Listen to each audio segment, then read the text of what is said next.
Ichika was the only male student in the new academic year at Infinite Stratos Academy, and for him, the first day of school felt overwhelming and nerve-wracking. Before long, his homeroom assistant teacher, Maya, stepped up to the front of the class and greeted the students. None of them responded, which made Maya visibly anxious. She explained that everyone there was a new student at Infinite Stratos Academy. Nervously, she mentioned that it was a boarding school, meaning they would be together both during and after school hours. Maya encouraged everyone to get to know each other better so that the next 3 years could be enjoyable for all of them. She then began taking attendance one by one. Ichika looked extremely tense and tried to call out to Hoki, but she turned her head away. Ichika was confused by her reaction. After all, they were childhood friends who had just reunited after 6 years. He started to wonder if maybe Hoki held some resentment toward him. Maya suddenly called Ichika's name loudly, startling him and making the class burst into laughter. She asked him to introduce himself. Ichika stood up, said his name, and greeted everyone, but most of the students stared at him coldly. He figured that if he kept quiet, they might assume he was gloomy or antisocial. He let out a sigh, and everyone thought he was about to say something more, but he ended it there. Suddenly, a teacher entered the classroom and smacked Ichika on the head. He was completely caught off guard when he realized that it was Chifuyu, his older sister. Ichika reflexively called her older sister, but she immediately hit him again and told him to address her as Ms. Instructor while at school. It turned out Chifuyu had been in a staff meeting, so she had asked Maya to handle the welcome for the new students. Ichika was surprised to see his sister at Infinite Stratos Academy. Her job had always been a mystery, and she would only come home once or twice a year. Chifuyu introduced herself as their homeroom teacher and firmly stated that her goal was to make sure every one of them became competent within the year. Her commanding tone and charismatic presence made the students cheer with excitement. Many of them admired her deeply, and some had even enrolled in the academy just to meet her, including one student who came all the way from northern Kyushu. Chifuyu found it ridiculous that so many airheaded students had ended up in her class. Ichika was shocked to learn that Chifuyu would be his homeroom teacher. She questioned why he had failed to properly introduce himself earlier. When he called her older sister again, she pressed his head down once more. The students started to wonder if Ichika's ability to use the Infinite Stratos was because he was Chifuyu's younger brother.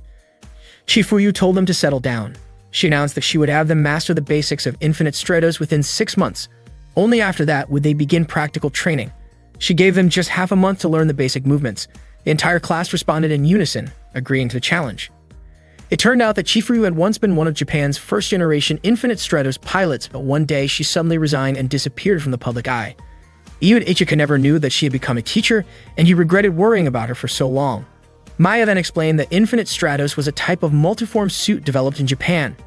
It was originally created 10 years ago with the purpose of space exploration, but development was halted under the Alaska Treaty. The treaty prohibited Infinite Stratos from being used as a military weapon, so it was rebranded as a form of competitive sport. Infinite Stratos Academy was the only training school in the world dedicated to its pilots. Students from all over the globe gathered there to learn how to pilot the suits. Technically, only females could operate the Infinite Stratos, and Ichika was the sole exception, the only male in the world capable of using it. During the break, the students kept watching Ichika, curious about the only boy in the world who could operate an Infinite Stratos. Ichika felt uncomfortable and wished someone would come save him. Suddenly, Haoki approached and asked him to step outside the classroom. Ichika asked if there was something she wanted to tell him, especially since they had not seen each other in 6 years. Haoki looked really nervous. Ichika then congratulated her for winning the national kendo tournament. Haoki was surprised and asked how he knew about that. Ichika said he had read it in the newspaper. He smiled and said even though it had been 6 years since they last saw each other, he could still recognize her instantly, especially since her hairstyle had not changed at all. Haoki looked embarrassed but thanked him for still remembering her. Ichika said there was no way he could ever forget her. Just then, the bell rang. A few students had been watching them from a distance, wondering if Haoki might be a friend of Ichika's. Ichika invited Haoki to head back to class.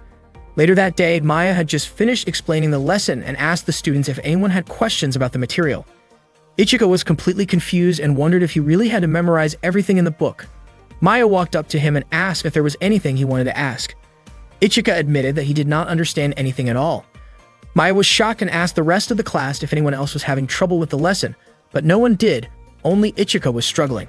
Then Chifuyu came over and asked Ichika if he had not read the textbook before school started. Ichika said he had accidentally thrown it away. Chifuyu slapped him and told him she would give him another copy, but he had to memorize the entire book within a week. Ichika obviously protested, but Chifuyu firmly insisted. During the next break, a girl named Cecilia approached Ichika. Charlotte was surprised by how Ichika responded. It came off as a bit rude. Ichika admitted that he did not recognize Cecilia.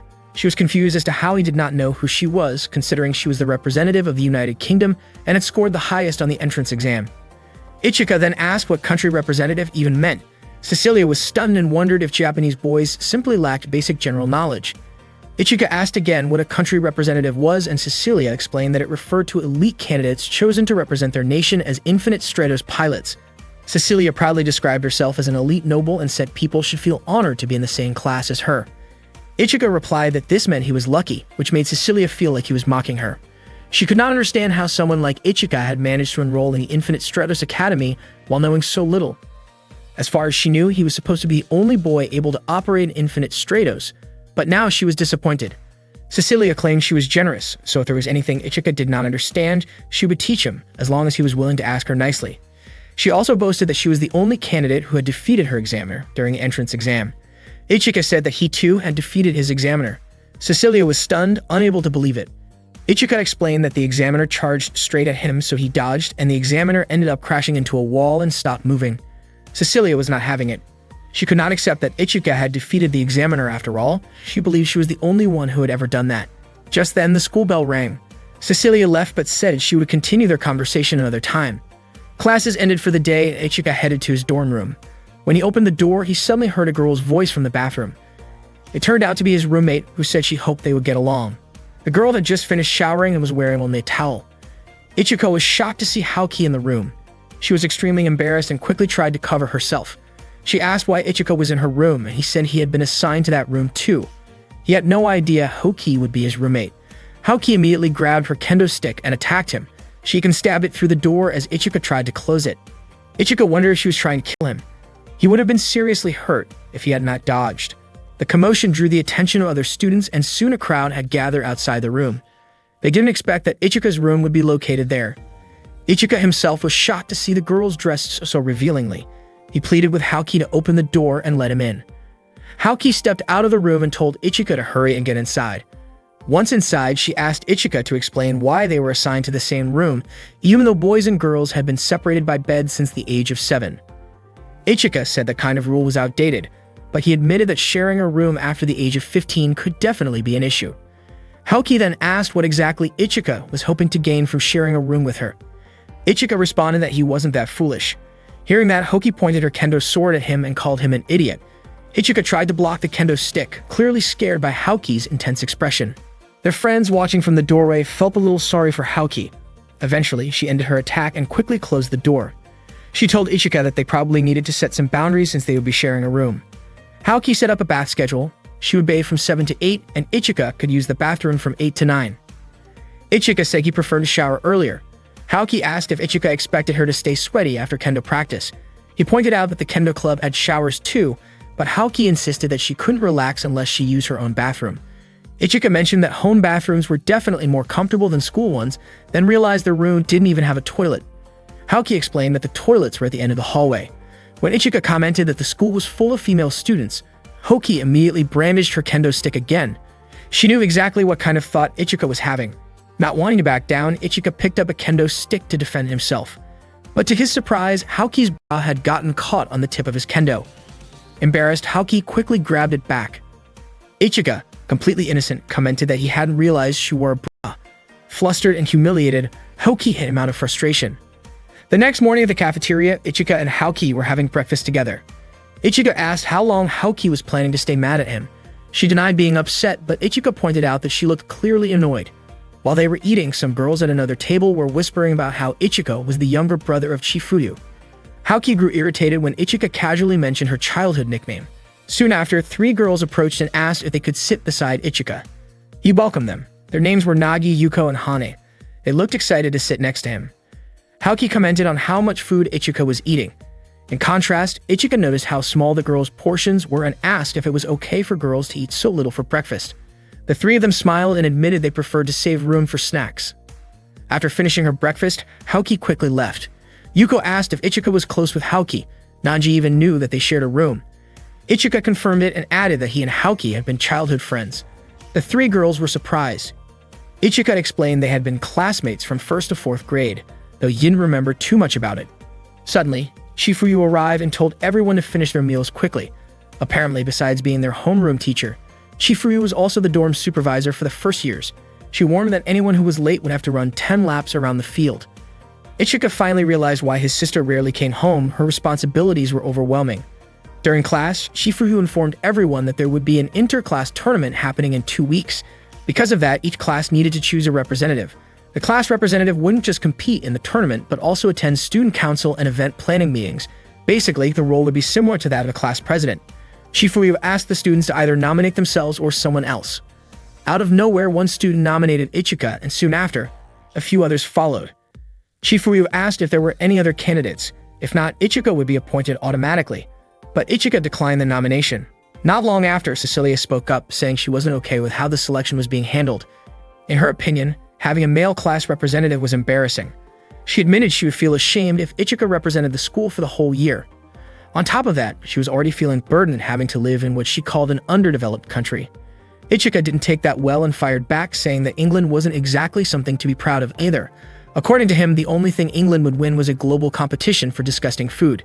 Cecilia disagreed and said England had plenty of delicious dishes. She got irritated that Ichika was insulting her country. Eventually, Cecilia challenged Ichika to a match and Ichika accepted. Cecilia warned him that if he threw the match on purpose, she'd make him her servant. Ichika then asked how much of a handicap he should give her. That made everyone laugh. They were surprised by how serious Ichika seemed, especially since many believed that men only had the upper hand until infinite stratus units were invented. Cecilia mocked Ichika, calling him a funny Japanese guy. One of the students suggested that he ask for a handicap, but Ichika said a man never takes back his word. Chifuryu then stepped in and scheduled the match between Ichika and Cecilia for Monday in Arena 3. She told both of them to get ready. That day, Chifuryu informed Ichika that his Infinite Stratos unit needed more time before it could be used, and since there were no spare units available, the school had decided to build one specifically for him. Upon hearing this, the other students felt quite envious. They wished they could have their own personalized Infinite Stratos as well. Ichika wondered if having a personal unit was really that impressive. Cecilia expressed her delight at the news, saying it pretty much guaranteed the winner of the upcoming representative tournament. From her point of view, it wouldn't be fair if she used a personal Infinite Stratos while Ichika had to rely on a training unit. This surprised Ichika, who had just learned that Cecilia also had her own personal unit.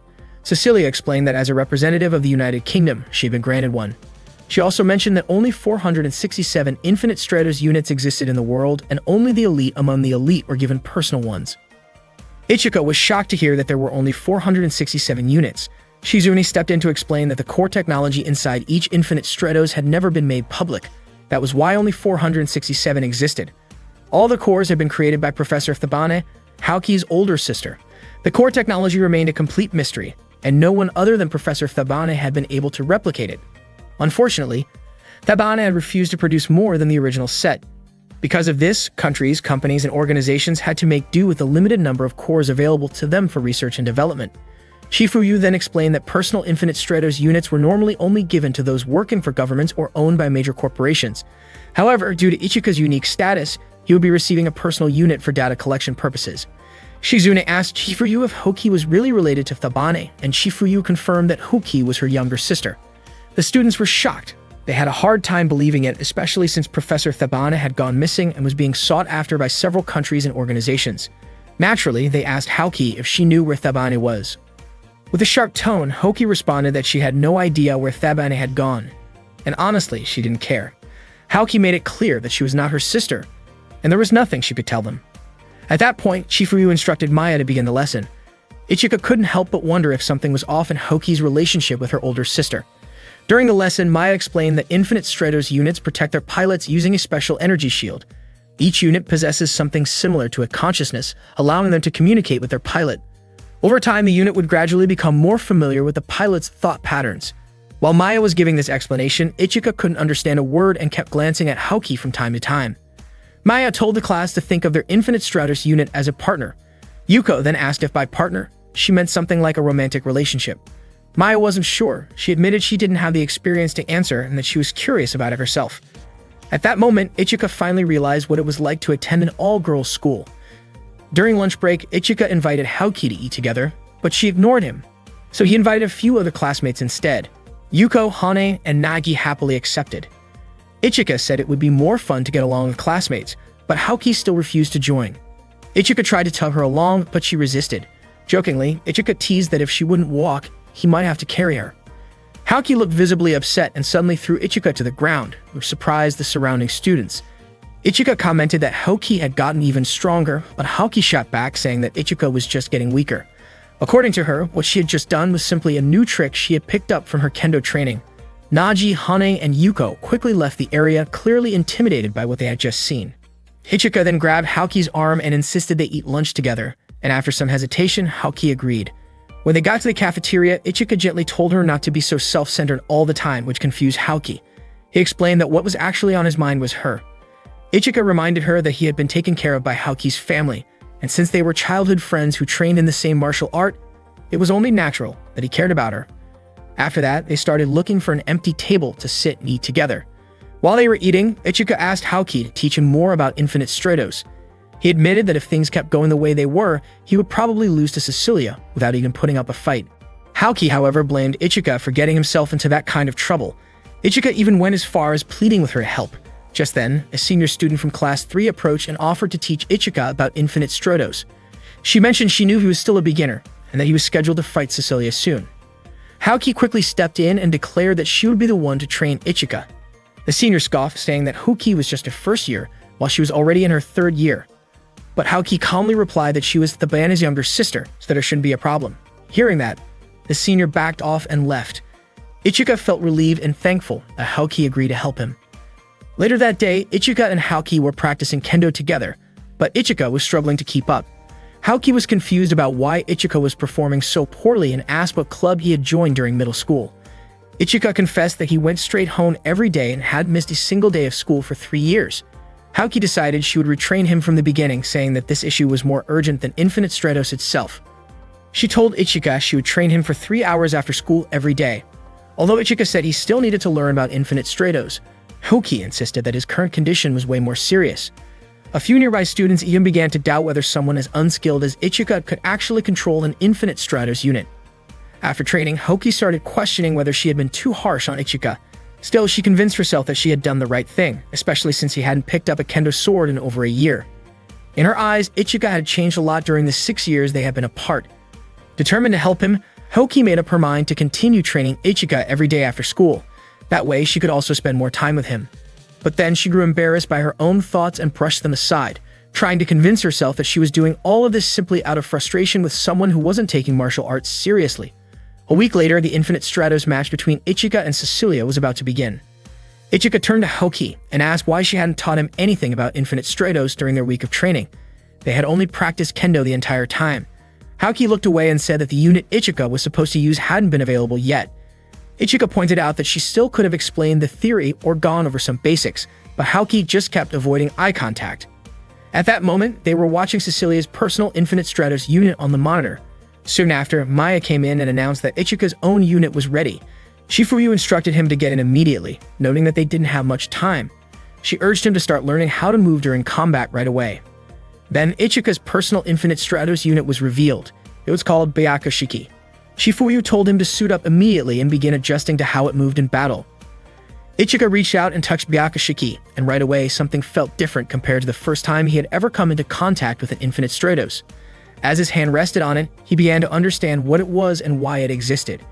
He also started to connect with it on a deeper level. Shifuyu asked him to relax his back as if he were sitting down, since the system would automatically adjust itself to him.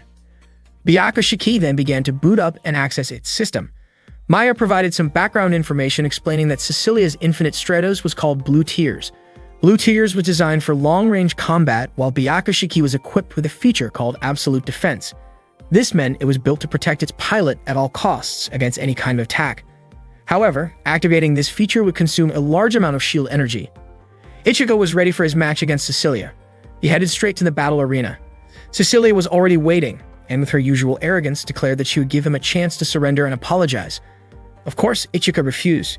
Cecilia immediately fired at him, landing a direct hit on Byakushiki's shoulder. The audience was stunned. Ichika realized that it felt like he couldn't keep up with Byakushiki's speed. Cecilia kept firing and Ichika did his best to dodge her attacks. Each shot from her kept reducing Byakushiki's shield energy. At that moment, it became clear that Byakushiki only had one weapon and Ichika decided to use it. Cecilia mocked him, calling him foolish for choosing to fight her using a close-range weapon. The students watching the match kept cheering with excitement, while Haoki looked deeply worried about Ichika. Cecilia admitted that Ichika was the first person who had managed to last that long in a debut match against her blue tears. She continued to attack, but Ichika kept dodging and closing the distance between them, which made Cecilia nervous. Ichika figured out that Cecilia's weapons were controlled by her commands, and while she was actively using those weapons, she couldn't switch to another type of attack at the same time. Maya commented that Ichika was truly impressive, even saying it was hard to believe this was only his second time activating an Infinite Stratos. However, Shifuyu felt Ichika might be getting too confident. She noticed that he kept moving his left hand, a habit he usually displayed when he had made a small mistake. At that point, Haoki was visibly worried about him. There were only 2 shots left coming at Ichika. He knew Cecilia was keeping her distance, but he also believed that he had the upper hand if the fight came down to close combat. Unfortunately, Cecilia still had another attack left and quickly launched it. The hit looked like it struck him directly, but Byakushiki suddenly shifted form and shielded Ichika. Everyone watching was shocked as Ichika's Infinite Stratos transformed. A system notification appeared in front of Ichika, letting him know that a change had occurred. Cecilia was surprised to learn that Ichika had been fighting in default configuration mode the entire time. Ichika didn't fully understand what was going on, but in that moment, he felt like Byakushiki had finally become truly his. Byakushiki then revealed a new weapon, Yukira Type 2, the same type used by Chifuyu. Ichika acknowledged himself that he had the most amazing older sister in the world, but he also knew it was time to stop relying on her to protect him all the time. From now on, he had to protect his family too. To start, he had to defend her reputation because in his eyes, Shifuyu wouldn't look cool if her little brother ended up being a loser. Frustrated, Cecilia launched a barrage of shots at him, but Ichika deflected them with ease and quickly closed in for a close-range attack.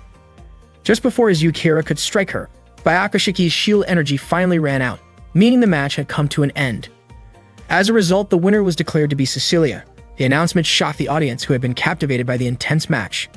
After the match, Ichika met with Shifuyu and asked why he had lost. Shifuyu explained that it was because Ichika had used an anti-shield attack, which happened as a result of fighting without fully understanding the function of his weapon. Ichika then asked what exactly an anti-shield attack was. Shifuyu told him that an attack capable of penetrating the enemy's shield and directly hitting the pilot was a special ability of Yukira. In fact, she added, Yukira's attacks drained Byakushiki's energy in order to be executed. That weapon, she revealed, had been the key to her victory in the first Mondo Grosso. Hearing this helped Ichika understand why Byakushiki's shield energy had been depleted. Maya explained that an Infinite Stratos battle ends when one side runs out of shield energy. The anti-shield ability could defeat an opponent by draining the user's own shield energy, making it a double-edged sword. Shifuyu pointed out that in other words, Ichika's Infinite Stratos had its flaws. No was ever perfect, each one came with its own drawbacks. However, Ichika's had a stronger offensive capability compared to the others. At that time, Byakushiki was in standby mode, but it could activate at any moment if Ichika called for it. Maya handed Ichika the Infinite Stratos manual and asked him to read through it. After that, Ichika walked alongside Haoki. He was curious why she was staring at him. Haoki said losing was more frustrating than she expected and mentioned that starting tomorrow, they would begin training with their own Infinite Stratos units. She asked if Ichika wanted her to teach him. Ichika admitted he felt more at ease around Haoki than with any of the other girls, not only because she was the band's younger sister, but also because he believed she knew a lot about Infinite Stratos. Hearing this made Haoki a bit flustered, but she agreed to help and told him to make some time during the day starting tomorrow so she could teach him. Meanwhile, Cecilia was taking a bath, still thinking about the match earlier. The emotions she felt weren't exactly pleasant. Even though she had technically won the match, she had to admit that Ichika's abilities were impressive. That day, the students of Class 101 at Infinite Stratos High School were about to start their basic air movement training with their Infinite Stratos units. Shifuyu asked Ichika and Cecilia to demonstrate first. Cecilia stepped up right away and effortlessly activated her Infinite Stratos from the earring she wore. Ichika followed but seemed to have some trouble. Shifuyu pointed out that it should take less than a second for a pilot to activate their unit. Ichika focused, and after a short delay, he finally managed to activate Byakushiki. Afterward, Shifuyu instructed both Ichika and Cecilia to take flight. Cecilia soared through the air with impressive speed, while Ichika followed behind her. Shifuyu commented that Ichika was too slow. According to her, Byakushiki should have been faster than Cecilia's unit based on its specs. Ichika looked confused. He thought he had already imagined how to control it. However, Cecilia told him that simply imagining it was not enough. It would be better if he tried to find a method that truly worked for him. Ichika admitted that he did not fully understand how to fly and wasn't even sure how his own unit was able to fly at all. Hearing that, Cecilia offered to help him after school. Not long after, Chifryu instructed them to dive and come to a quick stop. Cecilia executed the maneuver flawlessly. Ichika admitted she was amazing and gave it a try himself. However, as he attempted to land, Ichika lost control and crashed to the ground. Haoki, Maya, and Chifryu quickly rushed to check on him. Ichika said he was in pain and Haoki looked relieved that he was okay. Chifryu, however, was puzzled about what Ichika had done to leave such a hole in the ground. Ichika apologized while Haoki expressed her disappointment that he had not mastered anything she had tried to teach him. Suddenly, Cecilia came over to check on him, surprising Ichika with her concern. Cecilia was relieved he was safe and suggested that he go to the student infirmary just to be sure. Haoki disagreed, saying that because Ichika had been using an infinite Stratos, he wouldn't get hurt that easily. Cecilia responded that worrying about others was only natural. The two of them then started arguing, criticizing each other in front of everyone. Ichika was baffled about why they could never seem to get along. The next day, Class 1-1 held a small celebration for Ichika, who had been chosen as their class representative. Ichika was confused about why he had been selected. It turned out that Cecilia had declined the position. Although Ichika had lost their match, she believed that he deserved the role because he had managed to challenge her properly. She had reflected on her behavior that day and realized it caused too much chaos, and chose to step back so Ichika could take the spot instead. Their classmates agreed and even said that as the only boy in class, Ichika should be pampered. Haoki, standing nearby, looked annoyed by how popular Ichika had become. Ichika noticed for scowling and wondered what was bothering her. Suddenly, a student from the journalism club named Karuko appeared and snapped a photo of Ichika. She asked to take a picture of him and Cecilia together. Since they were a well-known duo, both having personal infinite Stratos units, Karuko even requested them to pose with a handshake. Cecilia looked delighted and asked if she could get a copy of the photo as well. Karuko promised she would send her one. As they stood side by side and leaned in slightly for the shot, Haoki could be seen frowning nearby. Right as Karuko prepared to take the picture, all the other students suddenly joined in, crowding the frame. Cecilia was visibly annoyed. They had all jumped in to prevent her from getting a solo shot with Ichika. That night in their dorm room, Haoki mentioned that Ichika must have enjoyed the day. Ichika admitted he was exhausted and asked if she would enjoy being in his position. Haoki frowned and threw a pillow at him. Ichika was confused by her reaction.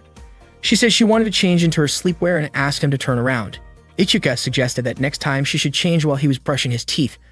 Haoki quickly pulled the curtain between their beds and changed clothes. Meanwhile, Ichika, nervously aware of what was happening, sat still until Haoki finished putting on her kimono. When she was done, Ichika noticed the sash she was wearing and commented that it looked new. Haoki didn't expect Ichika to be that observant, but of course he had noticed. He looked at Haoki every single day. That night, Haoki invited Ichika to go to sleep and turned off the lights in the room. Before they dozed off, she apologized to him for being so difficult lately. Ichika told her it didn't bother him at all. The next day in class, the students were buzzing with news that the class representative of 1-2 had been replaced because of a transfer student. Yuko mentioned that the new student came from China. With full confidence, Cecilia guessed that they were probably looking for someone strong enough to compete with her. Ichika became curious. Was this new student really that powerful? Shizuna didn't think so.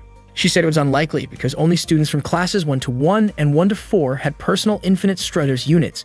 But just then, the girl entered the classroom announcing that the new class 1-2 representative did in fact have her own is, so class 1-1 wasn't going to win that easily. To Ichika's surprise, he recognized her. The girl's name was Lingyan, and she was the transfer student from China. Lingyan stepped forward and boldly declared the challenge to the class. Cecilia couldn't believe how casually Lingyan was acting around Ichika. Ichika, confused by her behavior, asked why she was trying so hard to act cool. That wasn't like her at all. Lingyan got annoyed, but before things escalated, Chifryu suddenly knocked her lightly on the head and reminded her that it was time for homeroom. She told Lingyan to head back to her own classroom so she wouldn't cause a distraction 1-1. Lingyan left reluctantly, clearly not finished with Ichika just yet. Later during lunch in the cafeteria, Ichika ran into Lingyan again. He was still surprised that she had become her country's representative and now stood in for class 1-2. He asked why she hadn't told him beforehand. Lingyan said that if she had told him in advance, their reunion wouldn't have been nearly as dramatic. Ichika then asked if she still felt awkward around Chifryu. Lingyan admitted that it wasn't awkward, they just didn't get along very well. As she ordered a bowl of ramen, Ichika wasn't surprised at all. She had always loved ramen. He asked how she had been during the year they hadn't seen each other. The other students from class 1-1 started to get irritated watching Ichika and Lingyan chatting so closely. They kept glancing over at the two of them, obviously not pleased. Ichika asked when Lingyan had become her country's representative. She said she was shocked when she first saw Ichika on the news. Ichika himself couldn't believe he had ended up at Infinite Stratos either. Lingyan mentioned that she had heard about what happened during Ichika's entrance exam, how he had accidentally activated an Infinite Stratos. She asked how that even happened. Ichika explained that the entrance test was held in a building with lots of rooms. He got lost and tried to ask the staff for help, but didn't understand their directions. He ended up wandering around until he stumbled into a room with an IS unit inside. Out of curiosity, he touched it, and to everyone's shock, it activated. Moments later, people rushed in and told him he wasn't supposed to be there. Since men aren't supposed to be able to operate as units, they were stunned when they realized the machine had responded to him. A lot happened after that, and eventually, Ichika was admitted to Infinite Stratos Academy. Lingyan was surprised to hear how it all unfolded. Then, out of nowhere, Haoki and Cecilia showed up. They wanted to make sure, was Ichika dating Lingyan? Lingyan was caught off guard, and Ichika quickly explained that they were just childhood friends. He added that Lingyan had transferred away not long after Haoki had left their school. Ichika introduced Haoki to Lingyan, explaining that Haoki was his first childhood friend and Lingyan was the second. That made Haoki genuinely happy. She felt valued by Ichika. Lingyan then greeted Haoki and said she hoped they could get along from now on. Cecilia introduced herself as the representative from the United Kingdom. She also shared that she and Ichika had competed for the position of class representative. Unfortunately, while Cecilia was explaining all this in detail, Lingyan completely ignored her, which made Cecilia visibly annoyed. Instead of responding, Lingyan invited Ichika to train with her. She openly admitted that she wasn't interested in anything Cecilia was saying, which only made Cecilia angrier. At that moment, Haoki stepped in and mentioned that helping Ichika train had become her responsibility. Cecilia responded by saying she didn't need any help from someone from a rival class, but Lingyan said she simply wanted to talk to Ichika and suggested that the two of them should leave together. Cecilia was clearly irritated and called Lingyan arrogant, especially since she had joined later than the rest. However, Lingyan pointed out that she had known Ichika longer than Cecilia had. Not wanting to be outdone, Haoki claimed that she had actually known Ichika the longest and even mentioned that he used to come over to her house for meals. Lingyan then revealed that Ichika had also frequently come to her house for meals back in their grade school days. Haoki and Cecilia immediately turned to Ichika, asking for an explanation. Ichika clarified that he had only eaten at Lingyan's family restaurant. Haoki and Cecilia were relieved to hear that the place he visited was just a restaurant owned by Lingyan's family. Ichika then asked how Lingyan's father was doing, and she said he was doing well. After that, Lingyan said she would see him again after finishing her training and walked away. After school, Ichika trained in Infinite Stratos with Haoki. Haoki had recently been granted permission to use an Infinite Stratos unit for training purposes, and starting that day, she would be the one helping Ichika train. The unit Haoki used was called Uchigen, a mass-produced Japanese model. Cecilia was surprised that Haoki had received approval that easily. Haoki told Ichika to start a long-range battle with her, and he immediately drew his sword. Just then, Cecilia activated her own Infinite Stratos and said that she would be the one to train him instead. The training continued into the evening. After they finished, Ichika felt completely exhausted.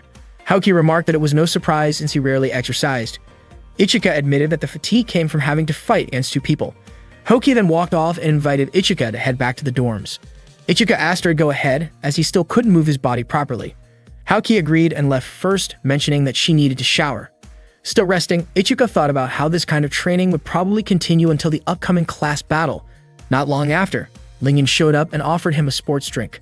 Ichika hadn't expected her to be waiting for him.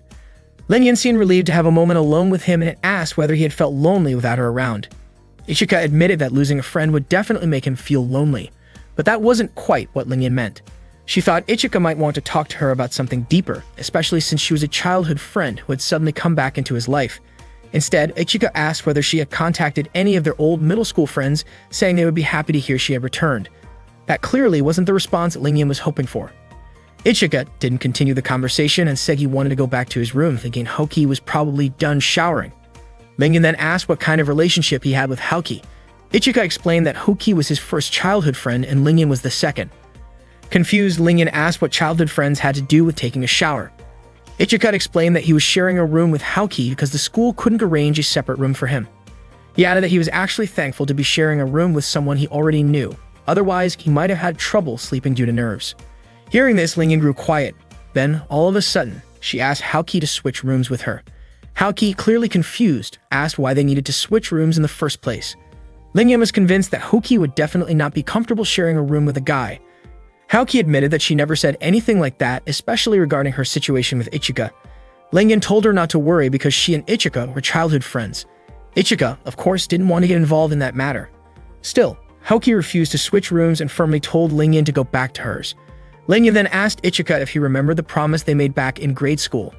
Haoki became annoyed because Lingyan ignored what she had just said. She quickly drew her kendo sword toward Lingyan. In response, Lingyan activated part of her arm to block it. Lingyan pointed out that Haoki's strike could have been dangerous if her opponent wasn't protected. Haoki then put her sword away, and Ichika and Lingyan continued discussing the promise they had mentioned earlier. Ichika thought the promise was about Lingyan saying she would cook sweet and sour pork for him every day if he said she was good at cooking. To him, that kind of deal sounded great, like getting treated to food every day, which was perfect for a single guy. Lingyan immediately slapped him and called him rude for forgetting a promise he made to a girl. Ichika was confused about why she was so mad. Lingyan was upset because Ichika misunderstood the meaning of that promise. When Ichika asked her to explain what it actually meant, she couldn't bring herself to say it directly. Instead, she proposed that whoever won the class versus class match next week could ask the loser for one favor. Ichika agreed. If he wanted, she had to tell him what the promise really meant. After that, Lingyan walked away and Haoki looked annoyed at Ichika. That day was the day of the class versus class match. In the first round, Class 1-1, represented by Ichika, would face Class 1-2, represented by Lingyan. Lingyan's Infinite Stratos was called Shenlong, which was a close combat type, similar to Ichika's Byakushiki. Cecilia reminded Ichika not to drop his guard. Haoki told him to stay calm and assured him that if he fought like he did during training, he would win. Before long, Ichika and Lingyan headed to the arena. Right before the match began, Lingyan told Ichika that if he apologized for what happened, she would go easy on him. Ichika refused and told her to just come at him with everything she had. Lingyan warned him that a supposedly invincible is like Byakushiki wasn't truly perfect. With enough power to surpass its shield, someone could injure their opponent without needing to defeat them entirely. Shortly after, the match between Ichika and Lingyan began. That day, an interclass match was being held. In the first round, Ichika represented Class 1-1 and faced off against Lingyan from Class 1-2. Lingyan quickly drew her sword and launched it toward Ichika, but he managed to block the attack. Lingyan praised him for being able to stop her first move. Without wasting a moment, Lingyan duplicated her swords and launched another assault. Ichika did his best to block her attack, pushing himself to the limit, which fired up the crowd with excitement. Haoki was watching from the monitor room alongside Cecilia, Chifuyu, and Maya. Haoki looked genuinely worried about Ichika's condition, while Cecilia seemed confused about what he was doing. She urged him to use the cross-grid turn maneuver that she had taught him earlier. At that moment, Lingyan fused her two swords and spun them around, preparing for another strike. All Ichika could do was wait for the right moment and dodge slightly. Lingyan fired a cannon blast that only grazed him, but before he could react again, she unleashed another shot, which sent Ichika crashing to the ground. Haoki was shocked by the sudden attack. Maya explained that Lingyan had just used a pressure cannon. That weapon gathers compressed air and shoots it out like a bullet. It turned out that Lingyan's Infinite Stratos was a third-generation unit, just like Cecilia's Blue Tears. Ichika tried to get back on his feet, but Lingyan kept firing at him repeatedly. He managed to dodge the incoming shots skillfully, even though the dragon cannon's bullets were invisible to the naked eye. Maya suspected that the cannon didn't have a fixed firing angle, meaning it had almost no blind spots. At that point, Ichika realized he needed to take the offensive or else Lingyan would eventually overpower him. He planned to use the same weapon that Chifuyu had once used. During a previous training session, Ichika had asked if Yukira was the only weapon compatible with Byakushiki. According to Chifuyu, it was all he needed to win. One clean strike would be enough. Ichika had told her not to compare him to a world champion. Chifuyu believed that a beginner like Ichika wouldn't survive a long-range battle. She explained that fighting from a distance meant he had to factor in recoil control, shot trajectory, range estimation, quick stops, absolute rotation, as well as weapon characteristics, air pressure, enemy shield types, and more. Ichika was overwhelmed by how much she listed. Chifuyu had pointed out that Ichika was better off focusing on one thing at a time since he was her younger brother. Back in the match, Ichika planned to launch a shield-breaking attack and believed he could pull it off. He called out to Lingyan and told her that from that moment on, he would fight her seriously. Lingyan looked thrilled to hear that. Ichika took off at full speed, hoping Lingyan would chase him. Meanwhile, Maya, who was still observing the match, suspected that Ichika had a plan. Chifuyu confirmed it, saying he was probably about to use Ignition Boost, something she had taught him herself. Ignition Boost was a surprise maneuver that dramatically increased his speed, allowing him to close the distance with his opponent. If the timing was perfect, he could win the match, but it could only be used once. Lingyan kept attacking, firing shot after shot. Ichika increased his speed to dodge them all. When he finally got close enough, he used the Yukira sword. The attack was powerful enough to damage the arena's shield system and trigger a huge explosion. Everyone watching was stunned, unsure of what just happened. Some even thought it was an earthquake. Haoki looked deeply worried about Ichika. Maya quickly reported that there had been structural damage and that it seemed like someone had breached the protective shield. Shifuyu announced that the match was over and ordered both Lingyan and Ichika to stand down immediately. The crowd panicked and people began running for safety. Ichika didn't understand what was happening. Lingyan contacted him to say the match had been cancelled, and she invited him to return to the base with her. Suddenly, an alert went off. An unidentified Infinite Stratos had locked onto a target, and that target was Ichika. Lingyan panicked and told Ichika to head back while she bought him some time. She urged him to escape right away, but Ichika refused to leave a girl behind in such a dangerous situation. Lingyan told him that she was stronger than he was, so he needed to go. She also said she had no intention of fighting until the end, believing the teachers would arrive soon to take care of the threat. Suddenly, a cannon blast was fired toward Lingyan, but fortunately, Ichika quickly jumped in and saved her. The cannon attack was far more powerful than anything Cecilia had ever launched.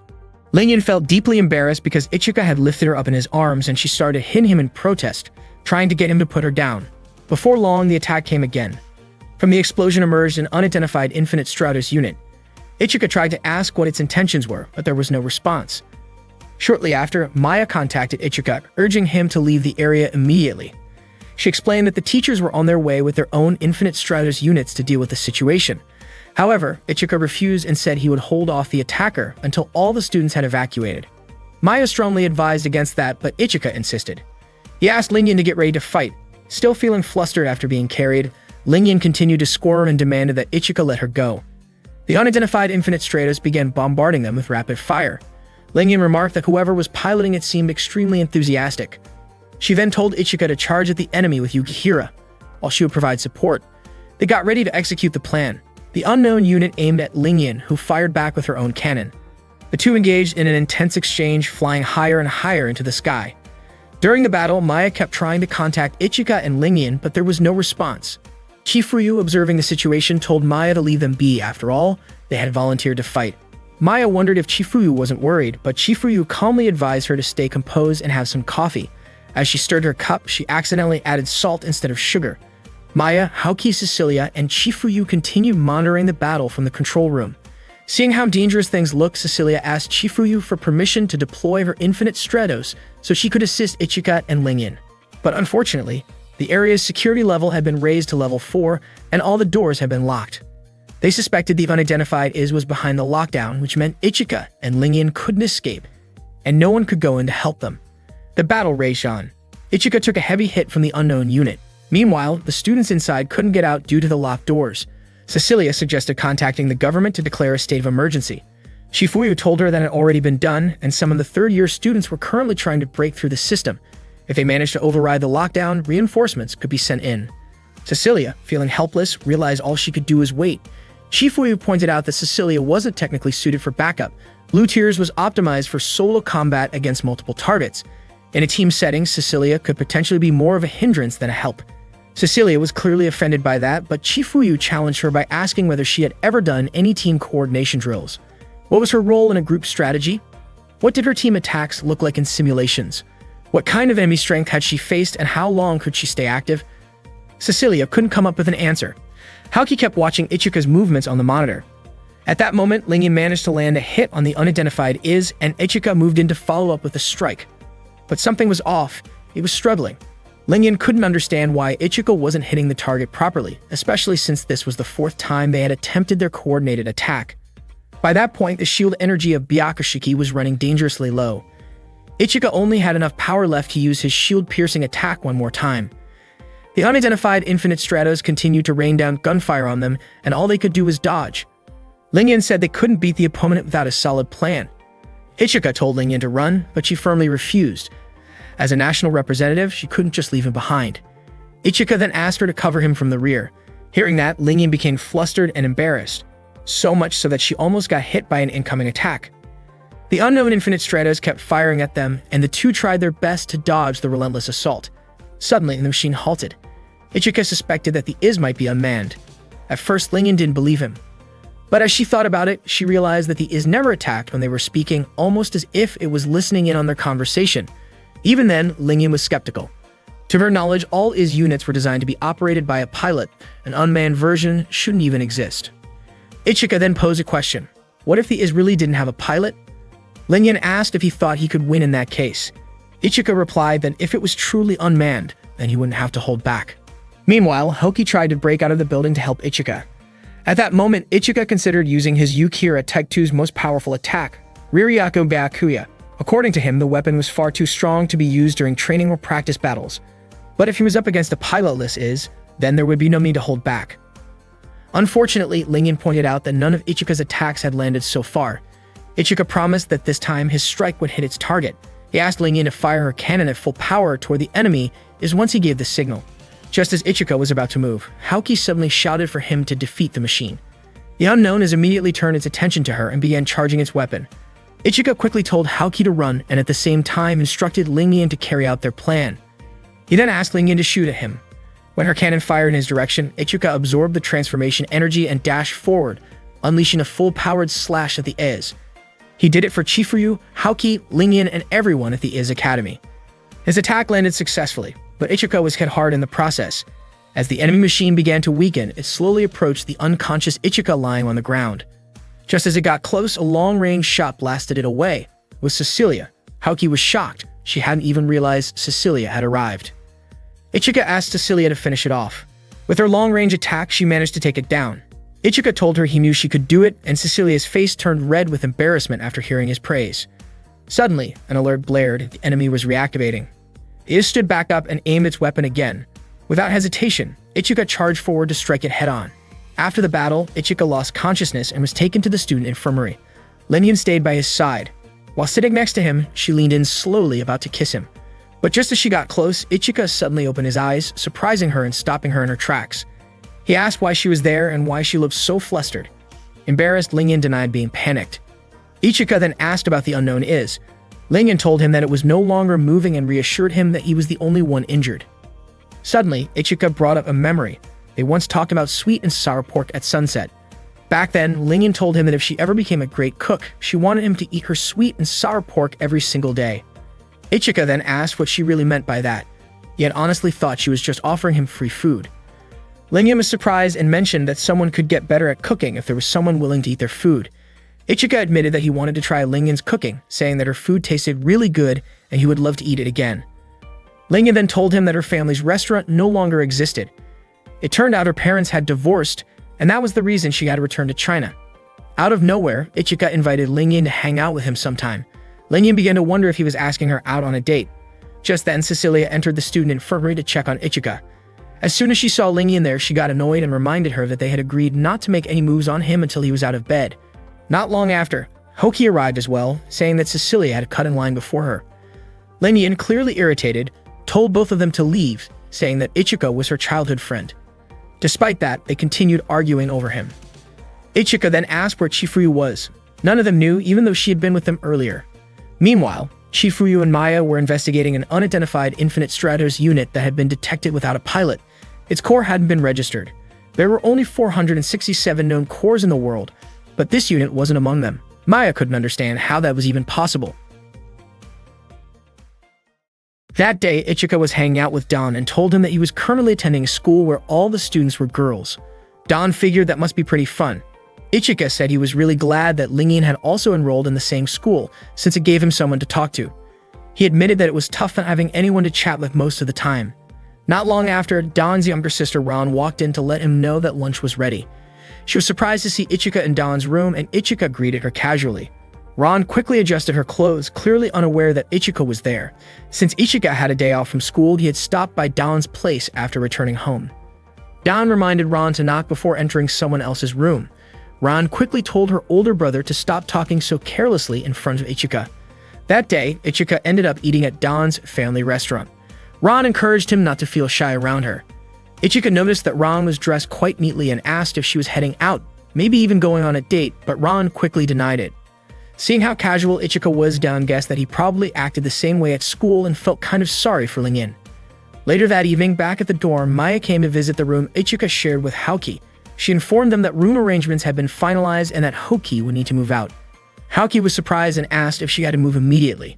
Maya explained that the school couldn't allow male and female students to stay in the same room for that long, and she also believed that there was no way they had been able to relax the entire time. Ichika told Haoki not to worry about him. He even commented with a grin that waking up without her in the room might actually be refreshing. Hearing that, Haoki looked visibly annoyed and said she was ready to move out right away. Ichika was confused about why she seemed so irritated, but decided not to dwell on it. A short while later, Haoki knocked on Ichika's door. Ichika thought maybe she had left something behind, but it turned out she wanted to talk to him about an upcoming one-on-one match. She told Ichika that if she won the match, she'd take him somewhere afterward. Unexpectedly, Nagi, Hane, and Yuko overheard the conversation and were thrilled by the news, thinking it would become the talk of the school. The next day, students in class were buzzing about the rumored one-on-one match happening next month, where the winner would supposedly get to go on a date with Ichika.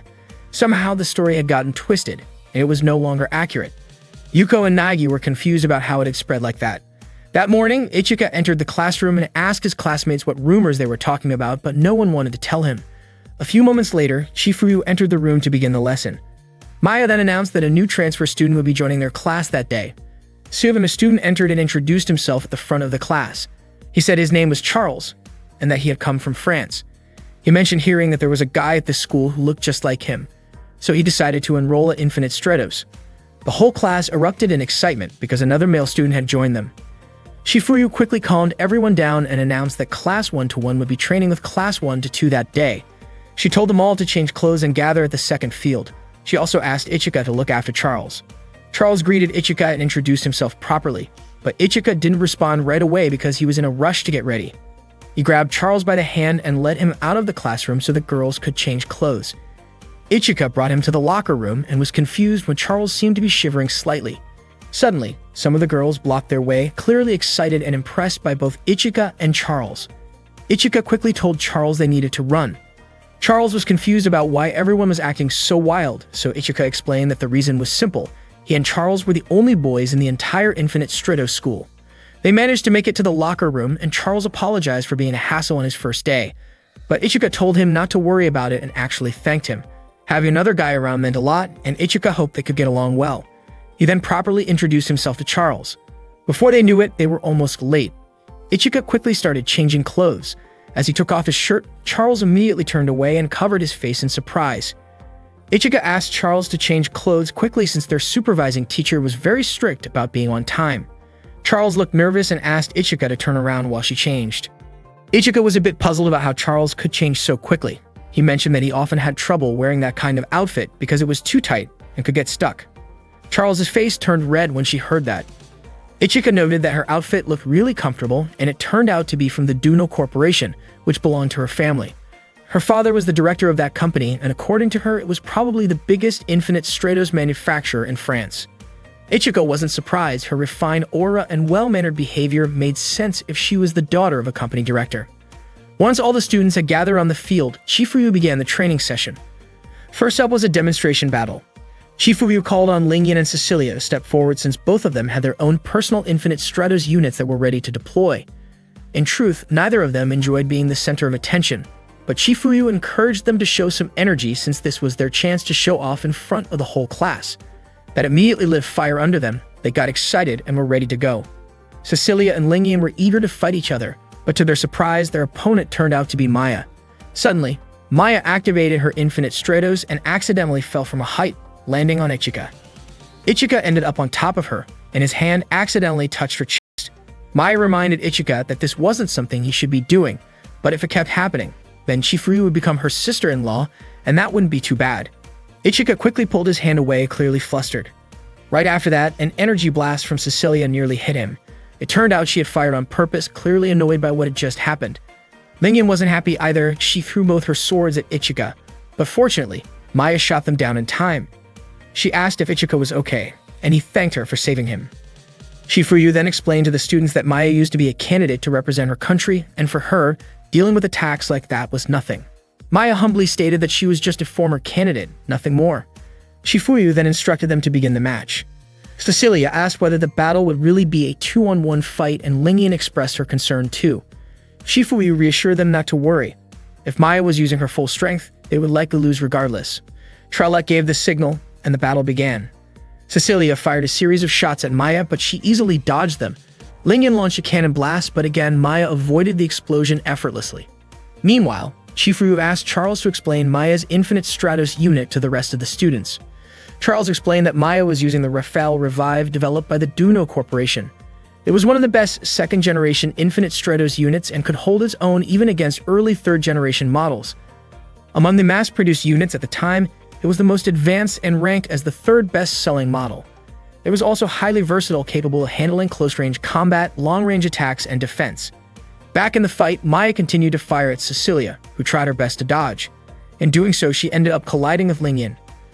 When the two of them were close together, Maya seized the opportunity and shot them both, knocking them out of the air. Cecilia was in disbelief as she had lost. She and Lingyan began blaming each other for the defeat. Chief Ryu stepped in and told them to show some respect to Maya, now that they had seen just how strong she really was.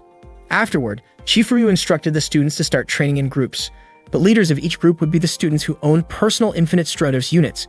She asked them all to split up and form their groups. The students quickly moved to organize themselves.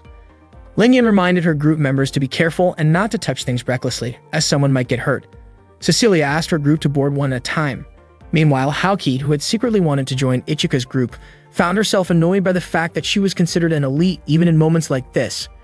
Ichika directed his group members to board in order, following their number sequence. The first in line was Kyoka, a girl from the handball club. She shared that she enjoyed watching sports and jogging. As she reached out to shake hands with Ichika, the rest of the group started to feel jealous. They quickly crowded around and offered to shake his hand too, all saying they had liked him since the first time they met. Apparently, Charles had experienced the same situation before as well. Kyoko was wearing her Infinite Stratos suit and tried walking slowly. She admitted that the training made her heart race. Ichika called the next person, and Haoki stepped forward, saying that she couldn't climb up to the control unit. Maya asked Ichika to help Haoki use Byakushiki get her up there. Without hesitation, Ichika lifted Haoki and carried her up princess style. It was her first time being carried like that. Ichika asked her to activate the Infinite Stratos and start using it. Out of nowhere, Haoki asked whether Ichika had any plans during lunch. She then asked if they could eat together, and Ichika agreed. Unfortunately, the lunch Haoki had dreamed of sharing alone with Ichika turned out to be a group lunch with Charles, Cecilia, and Lingyan. Ichika felt that it would be more fun to eat together, especially since Charles had just transferred and still didn't know much about the school. Ichika, Cecilia, and Lingyan exchanged intense stares. Charles began to feel awkward being there with all of them, but Ichika reassured him that it was fine since they were both guys and also roommates. Charles thanked him, and Lingyan was curious why Ichika seemed flustered. At that moment, Lingyan brought out some sweet and sour pork she had made herself. She explained that she prepared it earlier that morning because Ichika had said he really wanted to try her cooking. Cecilia chimed in, saying she also woke up early to prepare something. She had made sandwiches, hoping to show that British food could taste great too. Ichika tried the sandwich first, but it seemed like he didn't quite enjoy the taste. He then turned his attention to Haoki's lunch. Haoki's bento looked luxurious. She admitted she had prepared it with care, originally intending to eat it by herself. Ichika tasted it and found it delicious, certain that she had put a lot of effort into making it.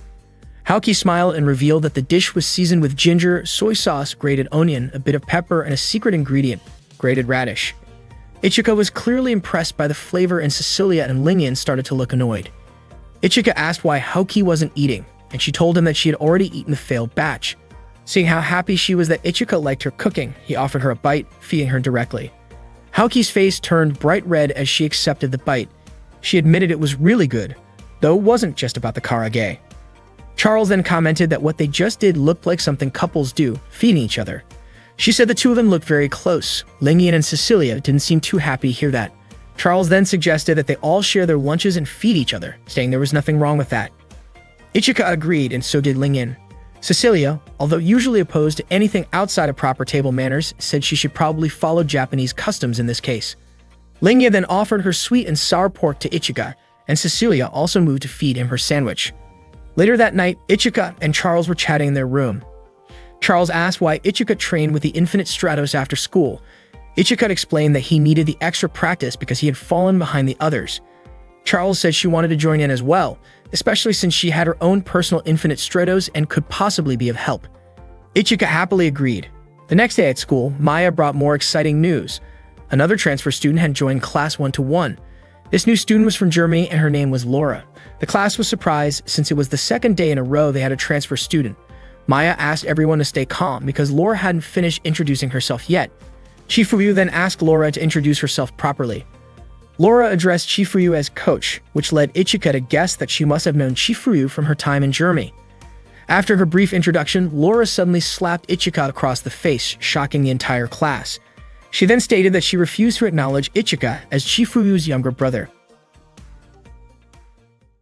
As usual after school, Ichika was training with his Infinite Stratos. That day, he was practicing together with Haoki, Cecilia, and Lingyan. Haoki taught Ichika how to properly attack using a sword. Lingyan guided him to understand the essence of Infinite Stratos by feeling it, while Cecilia gave him instructions on defense and evasion. But all of their explanations only left Ichika feeling confused. He didn't understand any of it. The girls were puzzled as to why Ichika couldn't grasp the basics. Not long after, Charles arrived with her own Infinite Stratos and invited Ichika for a practice match. Ichika agreed. Their match quickly caught the attention of other students who gathered to watch. Charles was piloting Raphael Revive, a second-generation Infinite Stratos from France. As the match began, Ichika immediately drew Yukihira. Charles launched into the air and began firing down at him from above. The students were amazed by the intensity of the battle. Haoki looked especially worried about Ichika. He tried to fight back, but Charles dodged his attack and countered, repeatedly targeting him until Byakushiki's shield energy was completely depleted. After the match, Charles explained that Ichika had lost because he still wasn't capable of long-range attacks. She asked if Byakushiki didn't come with an equalizer. Ichika replied that all of Byakushiki's bust slots were already occupied. Charles pointed out that this setup allocated more power to his one-off ability. The one-off ability is a feature that activates when the Infinite Stratos and its pilot are in perfect sync. In the case of Byakushiki, that ability is called Reiryakubakia. Ichika said Charles' explanation was the first one that actually made sense to him. At that moment, Haoki, Lingyan, and Cecilia were watching from a distance and clearly annoyed. None of them could believe that Ichika only understood things when Charles explained them. Ichika thought the Reiryakubakia was a wild move, especially since it used up shield energy to launch an attack. Charles said the ability was similar to the one used by Chifuyu's Infinite Stratos. But just because Ichika and Chifuyu were siblings didn't mean he could master that kind of power without serious effort. Charles then offered to help Ichika train for long-range shooting.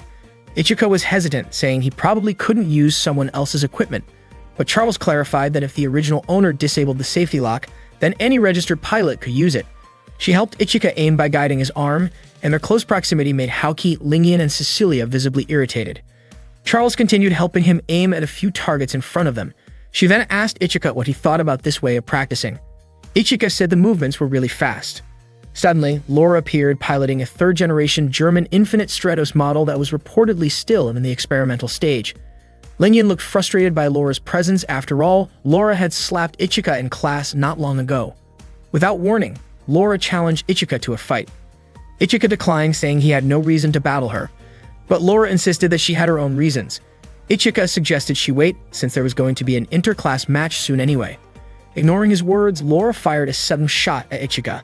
Charles quickly moved in and shielded him.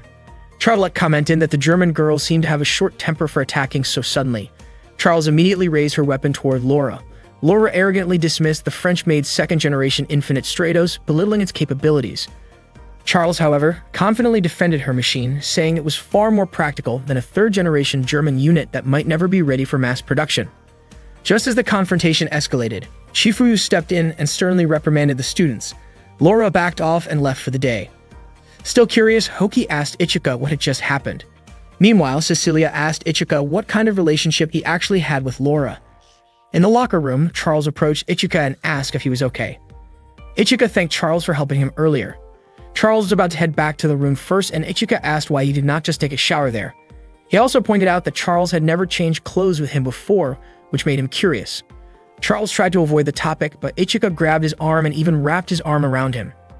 Ichika said he wished Charles would occasionally change clothes with him, but that made Charles nervous and uncomfortable. Charles suddenly shouted and ran off. Ichika was left confused, not understanding why Charles reacted that way. After changing his clothes, Ichika walked to his room, still thinking about when Laura slapped him and said she refused to acknowledge him as Chifuyu's younger brother. As he approached, he overheard Laura talking to Chifuyu, asking what she was doing in a place like that. Chifuyu explained that she had a duty to fulfill. Curious, Ichika quickly hid so he could listen in. Laura questioned what kind of duty Chifuyu could possibly have on that eastern island. She pleaded with Chifuyu to return to training in Germany. From Laura's perspective, not even half of Chifuyu's abilities were being put to proper use at the school. She felt that the students there were not worthy of Chifuyu's guidance, claiming that they lacked awareness about infinite stratos and treated it more like a fashion statement than something serious. To Laura, Chifuyu was wasting her time. Chifuyu asked her not to say such things again. She told Laura that she had become someone important to her, especially since they had not seen each other for a while. Then she asked if Laura had ever thought of herself as someone chosen at the age of 15. Laura was surprised to hear Chifuyu say that. Chifuyu then told her to go back to class, and Laura ran off. Unexpectedly, Chifuyu had actually noticed Ichika's presence. She said she did not approve of his habit of eavesdropping. Ichika was confused by the way his sister treated him. Chifuyu told him he should spend his free time training because with the way things were going, she was sure he would lose in the first round of the upcoming end-of-month tournament.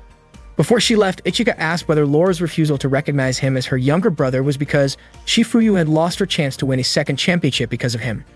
Chifuyu told him that it was in the past and there was no need to dwell on it. She then walked away. There was a past event on the day of the second Mondo Grosso Finals, the World Championship for Infinite Stratos. Ichika had been kidnapped by someone. He did not know what the kidnappers wanted from him. He was tied up and held captive. Chifuyu came to rescue him even though it meant leaving the final match. As a result, she was disqualified. She had been the undeniable favorite to win the tournament 2 years in a row, so her sudden loss caused a major uproar. To repay the German military unit that had given her Ichika's location, Chifuyu worked as a trainer for the German Infinite Stratos forces for 1 year. Ichika realized that all of this happened because of his own weakness. He felt ashamed for being such a burden as a younger brother. He thought maybe it was time he stopped relying on Chifuyu all the time. Ichika arrived at the room while Charles was in the shower. Realizing the soap was out, he decided to bring her some. Without thinking, he opened the bathroom door. Charles was, of course, shocked to see him. She quickly covered herself. Ichika noticed that her body looked more like a woman's. Charles was extremely embarrassed while Ichika quietly handed her the soap. After stepping out, Ichika finally realized what he had seen. Charles was overwhelmed with embarrassment, knowing that Ichika had seen her bare body. After the shower, they both looked awkward sitting in the room until Ichika invited her to have some tea together. He made the tea and handed it to Charles. Their hands accidentally touched and Charles got flustered. In her nervousness, she spilled the tea on Ichika's hand. He cried out in pain and quickly rinsed his hand with cold water. Charles immediately apologized and checked on his hand. As she leaned closer, Ichika pointed out that her chest was pressed against his arm. Charles was stunned and quickly turned around, calling Ichika flirtatious. Ichika, in turn, was confused by her accusation. Afterward, Ichika asked why she was pretending to be a boy. Charles revealed that it was her parents' decision. It was a direct order from the director of Duno. Charles shared that he wasn't born from the official wife of the Duno director. He opened up about having lived apart from the director for several years before being brought into the family 2 years ago. When Charles' mother passed away, staff from the Duno company came to pick him up. After undergoing numerous tests, it turned out that Charles was highly compatible with the Infinite Stratos. That's when he unofficially became a pilot. During all that time, Charles had only met his father twice, and their conversations never lasted more than an hour. Not long after, the Duno company fell into a financial crisis. Ichika was surprised, especially since Duno was known as the world's leading Infinite Stratos manufacturer. But Charles explained that despite their dominance, Revive was still considered a second-generation as model, while the industry's research was already moving toward third-generation technology. According to Charles, the main reason Cecilia and Laura were transferred was for data collection. Duno was also conducting third-generation is research, but it wasn't going well. If things kept going in that direction, the company risked losing its production rights. Ichika then asked how all this related to Charles pretending to be a boy.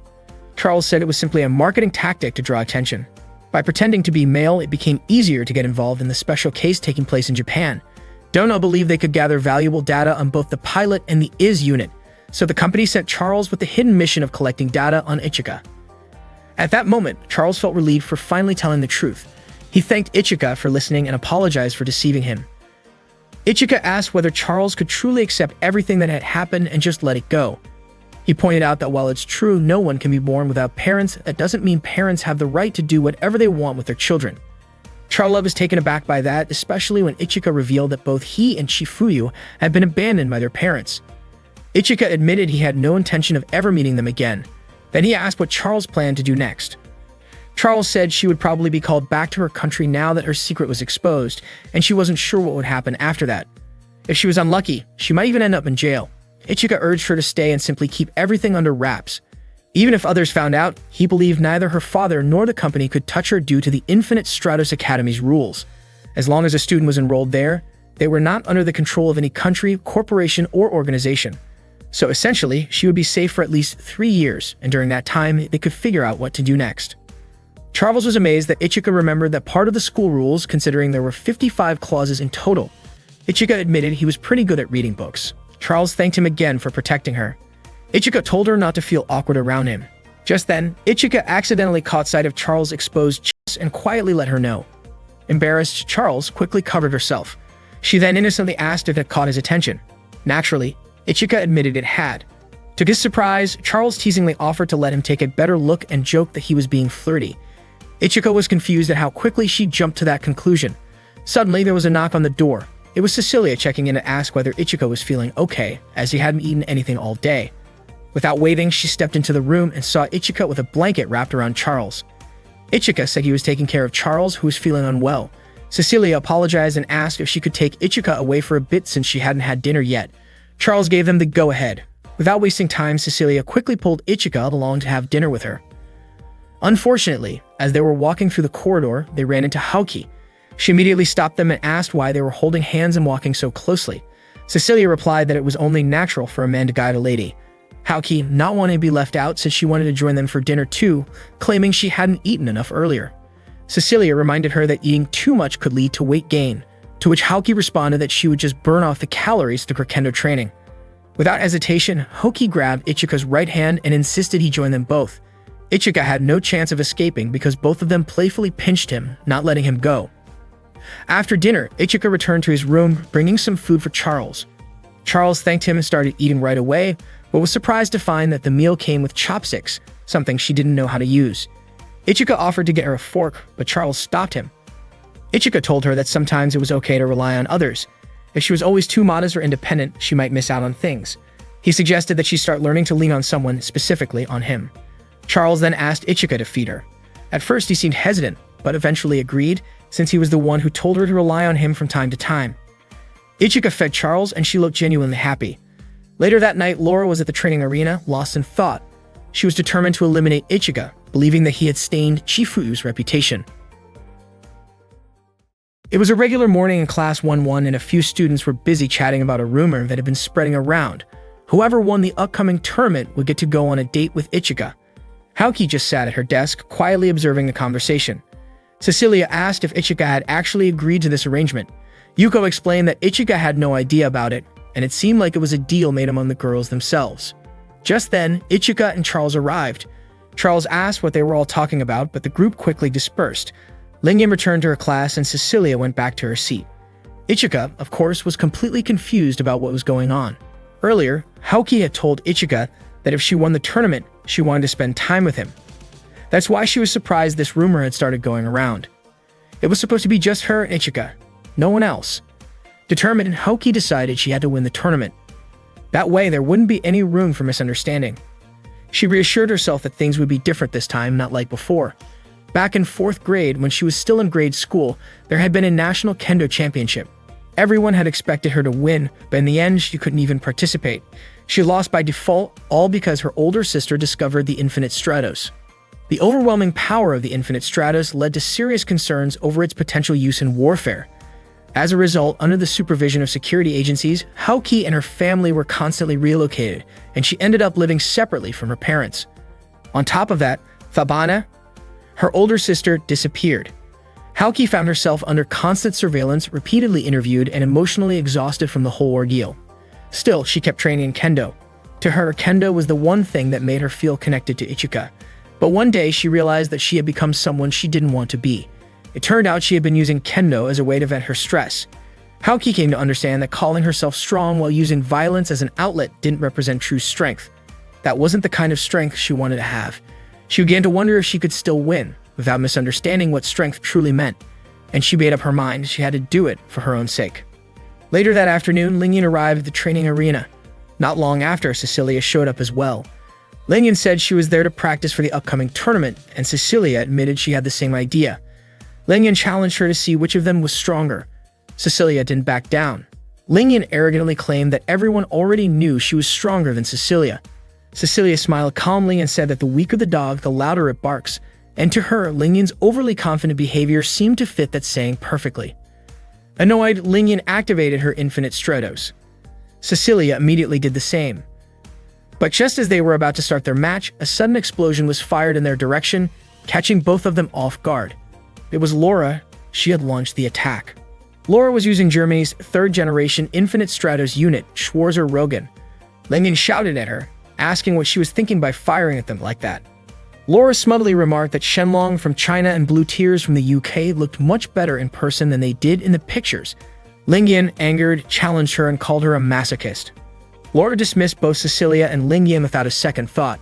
She even insulted their home countries, saying they were only known for their large populations and historical lack of talent. This infuriated both girls. Laura then asked why the two of them didn't just attack her together. She was confident she wouldn't lose to a pair of losers fighting over a breeding dog. Cecilia and Lingyan were even more upset now that Laura had insulted Ichika. Fueled by frustration, they charged at her together. At that moment, Ichika and Charles were walking toward the training area when they overheard other students mentioning that the representatives of 3 countries were currently training at Arena 3. Shocked, they rushed over. Shortly afterward, Hoki arrived too, curious about what was going on. Ichika had no idea what Cecilia, Lingyan, and Laura were even doing. The battle raged on. Lingyan launched her Ryuhou attack, but Laura confidently said it was useless. Ryuhou couldn't penetrate the electric shield of Schwarzer-Rogan. Laura managed to stop Ryuhou's attack from Lingyan using her AIC. AIC, which stands for Active Inertial Canceller, is a third-generation weapon from Schwarzer-Rogan, also known as the Inertial Arrest ability. At that moment, Lingyan kept firing, but Laura easily neutralized her attacks. Lingyan couldn't believe her weapon was ineffective against Laura. Laura then extended a rope to trap Lingyan with ease, and she wondered why Lingyan's Infinite Stratos was considered a third-generation model. Cecilia immediately fired at Laura, who tried to dodge. Both of them exchanged shots, but unexpectedly, Laura threw Lingyan, still caught in the rope, towards Cecilia, causing both of them to fall. Laura approached them as Lingyan attempted to fire a cannon at her, but Laura shot first. Seeing this, Cecilia launched a missile at Laura, resulting in a big explosion. Lingyan called Cecilia reckless for firing a missile from such close range. Cecilia guessed that Laura must have been hurt. Surprisingly, Laura wasn't affected by the blast, and it was her turn to counterattack. Laura trapped both Lingyan and Cecilia's necks with her rope weapon and then hit them hard. They couldn't fight back because they were restrained. The attack was fierce, and there was even a warning that the force had exceeded the safety limit for their well-being. Seeing this, Charles became worried since Lingyan and Cecilia's shield energy wouldn't hold much longer. Haoki said if the damage kept increasing and their Infinite Stratos were forcibly shut down, their lives could be in danger. At that time, Laura continued to strike the helpless Lingyan and Cecilia. Haoki was reminded of a past kendo match where power was used irresponsibly. Ichika tapped the arena's protective barrier and asked Laura to stop fighting, but Laura just smiled. Ichika immediately activated his Infinite Stratos, broke the arena's shield, and drew his weapon to attack Laura. However, Laura stopped him easily, and Ichika found that he couldn't move his Infinite Stratos at all. Then Lingyan and Cecilia's Infinite Stratos disappeared, and both of them collapsed exhausted. Laura called Ichika foolish because his moves were predictable and emotional. To her, Ichika wasn't a match since he was nothing more than an insignificant little person in front of her and Schwarzer-Rogan. Just as Laura was about to shoot him, Charles rained down gunfire from above, continuously attacking Laura. Meanwhile, Ichika quickly took Cecilia and Lingyan to a safer spot. At that point, the shield energy of Byakashiki started to fade, and Laura aimed to shoot again. Fortunately, Ichika managed to use Ignition Boost just as Laura fired, causing her shot to miss. Charles didn't stop bombarding Laura with gunfire. Ichika laid Cecilia and Lingyan at the edge of the arena, and Cecilia admitted that she and Lingyan had done something embarrassing. Ichika was relieved because they were now conscious. Haoki couldn't do anything since she didn't have her own Infinite Stratos. At that moment, Charles got caught in Laura's rope, and Laura was about to attack Charles with her sword. Luckily, Shifuyu stopped her with her kendo. Shifuyu allowed the duel to continue but said she couldn't allow anything that would destroy the arena's protective barrier. She asked everyone to settle a fight in the upcoming inter-class tournament. They all agreed to follow Shifuyu's order. Shifuyu then banned all fights until the inter-class tournament began. After that, Cecilia and Lingyan were taken to the school's student infirmary. Lingyan said that Ichika didn't really have to save her, and Cecilia even mentioned that if the fight had continued, she and Lingyan would have won. Charles came by with some drinks and asked both of them not to try to act tough. Charles believed that they were just embarrassed because they had messed up in front of the people they liked, and of course, neither of them wanted to admit it. Ichika asked why they had fought with Laura. Hearing that question, they were so surprised that they almost choked. Cecilia said that Laura had hurt women's pride. Charles then asked if Laura had insulted Ichika, but Cecilia and Lingyan immediately covered Charles' mouth to stop him from saying anything else. Ichika told Cecilia and Lingyan not to move too much since they were injured. He gently touched their shoulders, and as expected, it caused them pain. Ichika asked them again not to act tough. Cecilia and Lingyan called Ichika stupid, but he didn't understand why they behaved that way toward him. Before long, some students came into the infirmary holding a notice that said for the upcoming class tournament, to make the battle simulation more realistic, students had to compete in pairs. Those who didn't choose their own partners would be assigned partners by lottery. Everyone wanted Ichika to be their partner. Ichika apologized because he had already teamed up with Charles. The students then left one by one. Ichika felt relieved, but then Lingyan asked him to be her partner because they had been friends since childhood. Cecilia forbade it, saying Lingyan should choose someone from her own class. Suddenly, Maya said that she couldn't allow Cecilia and Lingyan to participate in the tournament because the damage to their Infinite Stratos suits was beyond grade C. Cecilia and Lingyan couldn't accept this easily, but Maya insisted that they still couldn't join because their Infinite Stratos suits needed full repairs, and if not, it could cause serious malfunctions later on. They all thought about spoiling the competition that allowed the winner to date Ichika. So they encouraged Ichika and Charles to win the tournament because if Ichika and Charles won, no one else could date Ichika. Ichika and Charles thanked Cecilia and Lingyan for their support. Maya was even moved by their beautiful friendship. That night, as Ichika and Charles were about to return to their room, Charles thanked Ichika for choosing him as a partner, saying it made him happy. Ichika said it would be dangerous if Charles partnered with someone else and his true identity as a girl was discovered. Charles was touched by how much Ichika cared about him. When they got to their room, Ichika asked Charles not to talk like a guy when they were alone. Charles explained that before coming to school, he had been trained to speak and act like a man to keep his secret, so it wasn't easy to switch back, but if Ichika didn't like it, he would try to speak more like a girl when they were alone. Ichika told him not to force himself and even said that Charles looked cute when acting like a guy. Hearing that, Charles was deeply moved. Ichika stepped out for a moment because Charles was changing clothes, but Charles asked him not to leave because he didn't mind Ichika being in the room while he changed. Besides, it would be awkward if Ichika was outside since other boys were changing, so they stood back to back while changing. After they took off their clothes, Charles suddenly screamed because he twisted his ankle and fell down hard. Ichika looked over, and they both stared at each other awkwardly. Ichika immediately jumped to help him, but accidentally grabbed the back of Charles' clothes, and without realizing it, he pulled off Charles' underwear. Charles was shocked and kicked Ichika until he fainted. Charles quickly laid Ichika down on the bed. He didn't expect someone with Ichika's appearance to do something so embarrassing, especially since Ichika could have just asked politely from the start. Charles remembered how Ichika wanted him to stay at school, and it was the first time Charles truly felt needed by someone. Before falling asleep, Charles kissed Ichika on the forehead. The next day was the day of the class tournament. Many VIP guests came to watch the competition between classes at Infinite Stratos High School. The supervisors were there to oversee the third-year students, while the others observed the progress of the second-year students over the past year. At that moment, Ichika and Charles were in the locker room changing clothes. Ichika was curious about who Hoki would be paired with, especially since any student without a partner would be assigned one by a random draw. Charles guessed that what Ichika was really thinking about was competing against Laura. He advised Ichika not to let his emotions cloud his judgment. According to Charles, Laura was the strongest first-year student at that time. When the pairings were announced, Charles and Ichika were surprised to learn that Hoki was teamed up with Laura. Hoki was clearly very upset upon hearing that she had to partner with Laura. She remembered Laura's intense and emotional match from the previous day, which reminded her of her own past experiences in Kendo, a time marked by fierce competition. The interclass tournament at Infinite Stratos High School had officially begun. Unexpectedly, in the first round, Ichika and Charles were matched up against Laura and Hoki. Laura was thrilled. She didn't have to wait long to face Ichika, and the battle was bound to be intense. Ichika immediately drew Yukihira, but Laura easily blocked it using her active inertial canceller. Lingyan and Cecilia had predicted that Laura would use that power, and they believed Ichika should have seen it coming. At that moment, Laura told Ichika that his direct attack was way too predictable. Just as she aimed her weapon at him at close range, Charles launched her rapid switch attack, forcing Laura to dodge quickly. Hoki stepped forward, drawing her sword to engage Charles. Right as Hoki was about to strike, Ichika suddenly appeared and blocked her blade. Then something unexpected happened. Laura grabbed Hoki with her restraint wires and slammed her to the ground. She then charged toward Ichika and began clashing swords with him. Lingyan was convinced that Laura didn't mean to help Hoki at all, and Cecilia was certain Laura simply saw Hoki as a nuisance. Laura kept attacking Ichika while her wires reached out, trying to trap Charles.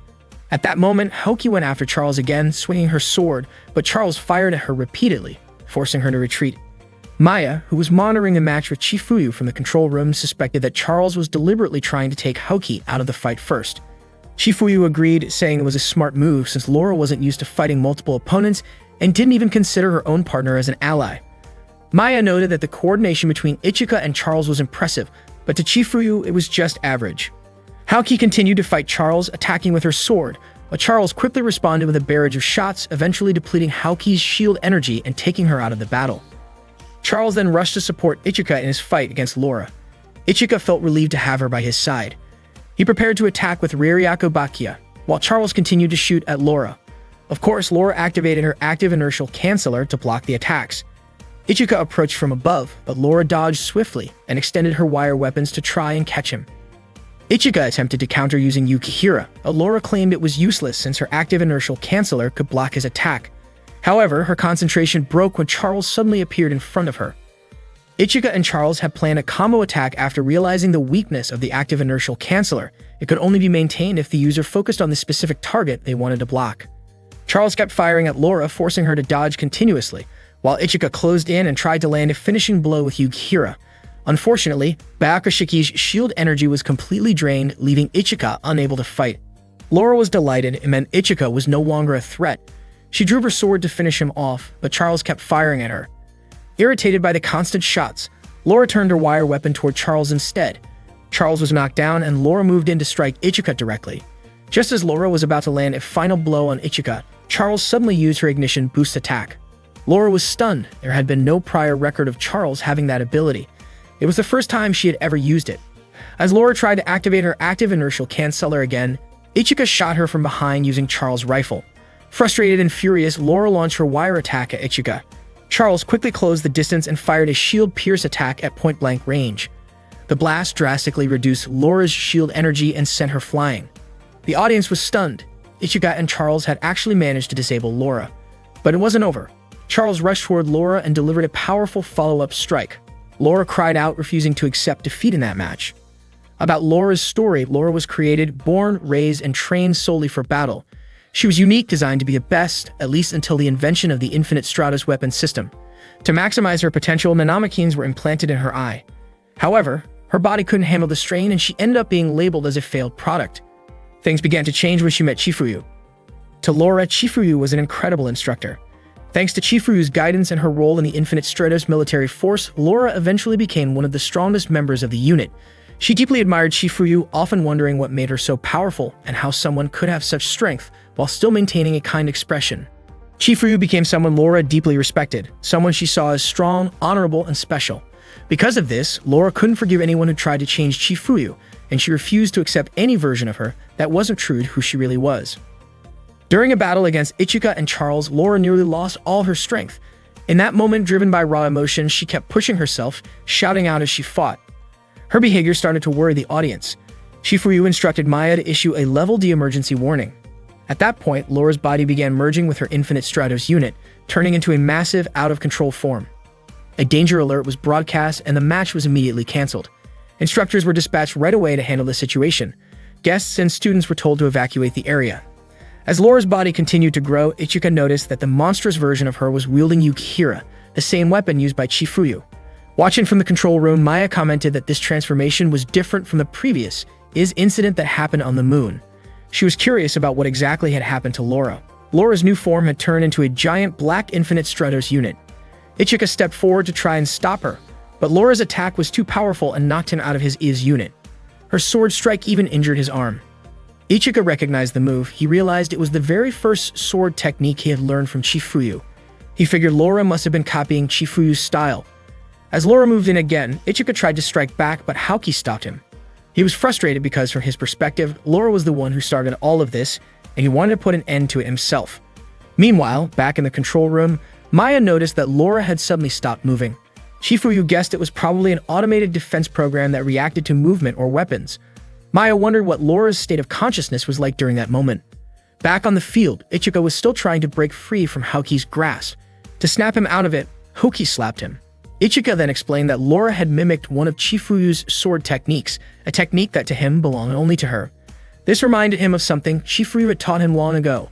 A sword is meant to be wielded, not to wield its user. And the weight he felt wasn't just from the weapon, it was the weight of lives taken by it. Ichika stood frozen, unsure of what to do next. Haoki asked how he planned to fight when his Byakashiki had no energy left.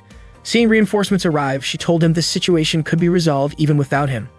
But Ichika replied that it wasn't about whether he had to do it was because he wanted to. Annoyed, Haoki asked what it was he really wanted to do. Just then, Charles offered to transfer some of her energy to Ichika using the core bypass revive system.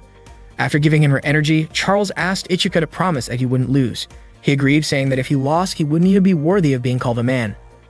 Charles smiled and jokingly said that if he did lose, he'd have to wear a girl's uniform to school the next day. At the same time, Chifuyu instructed the other teachers to hold back their attacks because she wanted to give Ichika a chance to resolve the situation himself. Ichika thanked Charles and activated Byakushiki in its limited mode, choosing to summon only Yukihira. Before heading into the fight, Haoki reminded him not to die in this battle. Ichika asked Haoki to trust him and just wait for him because he promised he would win. He stepped forward and activated Raryaku Bakia. With a single strike, he was able to defeat the monster that had taken over Laura. Her body was released from the monstrous form and Ichika caught her just as she was about to collapse. Laura, weak and confused, asked him why he had become so strong and how he managed to gain such power. Ichika told her that he wasn't strong by nature. If he appeared strong, it was only because he had chosen to become strong, because there was something he wanted to do with that strength. He wanted to protect someone. He wanted to fight for others sincerely. That was why he wanted to protect Laura too. Later, Laura woke up in the student infirmary, confused and not understanding what had just happened to her. Chifuyu was sitting next to her bed and explained that there was actually a sensitive issue that needed to be kept confidential. Chifuyu told her that according to the Infinite Stratos Agreement, any use, production, or research involving the Valkyrie Trace system was strictly prohibited. However, the AIS system installed in Laura's unit had been secretly equipped with it. The system had been programmed to activate under certain mental conditions, such as extreme emotional stress, physical damage, and a strong desire to fight. Chifuyu made it clear that Laura didn't need to be anyone else. She wanted Laura to live as herself, and to never try to become another version of Chifuyu again. After Chifuyu left the room, Laura quietly laughed to herself. That night, Charlotte and Ichika were having dinner together in the cafeteria. They talked about how the tournament had been cancelled. From across the room, Naji, Suyuka, and Erika were watching them. They looked disappointed, knowing they had lost their chance to go on a date with Ichika because of the cancellation. They quickly ran off in frustration. At that moment, Haoki was also nearby. Ichika approached her and brought up the promise they had made. He told her he didn't mind keeping her company. Haoki was caught off guard and asked if he was really serious. She wanted to know the reason. Ichika explained that he just wanted to fulfill a request from his childhood friend to go shopping together. Unfortunately, that answer annoyed her, and she kicked him in frustration. Charlotte came over and asked if Ichika had said that on purpose. Not long after, Maya arrived with some good news. She was excited to announce that a new bathing area for male students had just opened on campus. The news made both Ichika and Charlotte feel a little more relaxed and less worried. After dinner, Ichika went to check out the new bath. He sank into the warm water, feeling the stress of the day melt away. A few moments later, Charlotte entered, wrapped in a towel. Ichika was surprised to see her. She shyly asked him not to look her way. Ichika quickly apologized and turned his head away. Charlotte quietly stepped into the bath and sat behind him. Ichika, still surprised, asked why she had come in too. Charlotte asked if he didn't want to bathe with her. Ichika said he didn't mean it like that. She offered to leave if it made him uncomfortable. But Ichika said he would leave instead if one of them had to. Charlotte insisted he stay. There was something important she wanted to talk about. They both stayed in the bath, sitting back to back. Charlotte explained that she had decided to stay at Infinite Stratos Academy just like Ichika had wished. She chose to remain there because he was there too. Ichika was visibly surprised, his face growing tense as Charlotte's hand gently touched his. She said she wanted to be honest with him and show her true self in that moment. Then she turned around and gently hugged Ichika from behind. He became even more flustered. She softly asked him to call her by her real name, Charlotte, but only when it was just the two of them. That name had been given to her by her mother. Hearing this, Ichika nodded and agreed. The next day in Class 1-1, Maya introduced a new transfer student once again. It turned out to be Charles, who reintroduced herself in front of the entire class and revealed her real name, Charlotte Dunois. With that, she no longer pretended to be a boy. Everyone in the class was shocked, although some had already suspected something was off about Charles. It turned out that the sweet boy they had known was actually a sweet girl. The class started questioning Ichika, assuming he must have known the truth, especially since he and Charles had shared the bath the previous day. Just then, Lingyan stormed into Class 1-1 in her Infinite Stratos unit, clearly furious. She was upset that Ichika had been rooming with the girl all this time without telling anyone. Terrified, Ichika panicked as Lingyan aimed her cannon at him. Fortunately, before anything serious happened, Laura stepped in and neutralized Lingyan's attack using her active inertial canceller. Ichika immediately thanked her for saving him. Without saying much, Laura suddenly pulled Ichika in and kissed him right on the lips. Everyone who witnessed it was completely stunned. They didn't expect Laura to act that boldly. Then Laura told Ichika that she wanted him to be her husband and that she had already made up her mind so she wouldn't accept any rejection from him. Naturally, everyone was shocked by Laura's sudden declaration. Even Ichika couldn't quite understand why she had asked him to be her partner. One day, Thabana's phone rang and she picked it up with her usual over-the-top flair. Haoki, who was nearby, didn't want to hear any of it. Thabana quickly told Haoki not to hang up. Haoki greeted her, but Thabana had already guessed what Haoki was going to say. She knew Haoki had been wanting a personal Infinite Stratos unit, and naturally, she had already prepared one for her. Thabana said the personal Infinite Stratos unit she had created for Haoki came with all the best features and was more advanced than any existing one. It was called Akatsubaki. The next morning, Ichika woke up and was shocked to find someone lying next to him. As he pulled back the blanket, he discovered Laura beside him without any clothes on. Laura woke up when she heard Ichika yell. Ichika immediately asked when she had entered his room, and he was even more surprised when the blanket slipped off her body.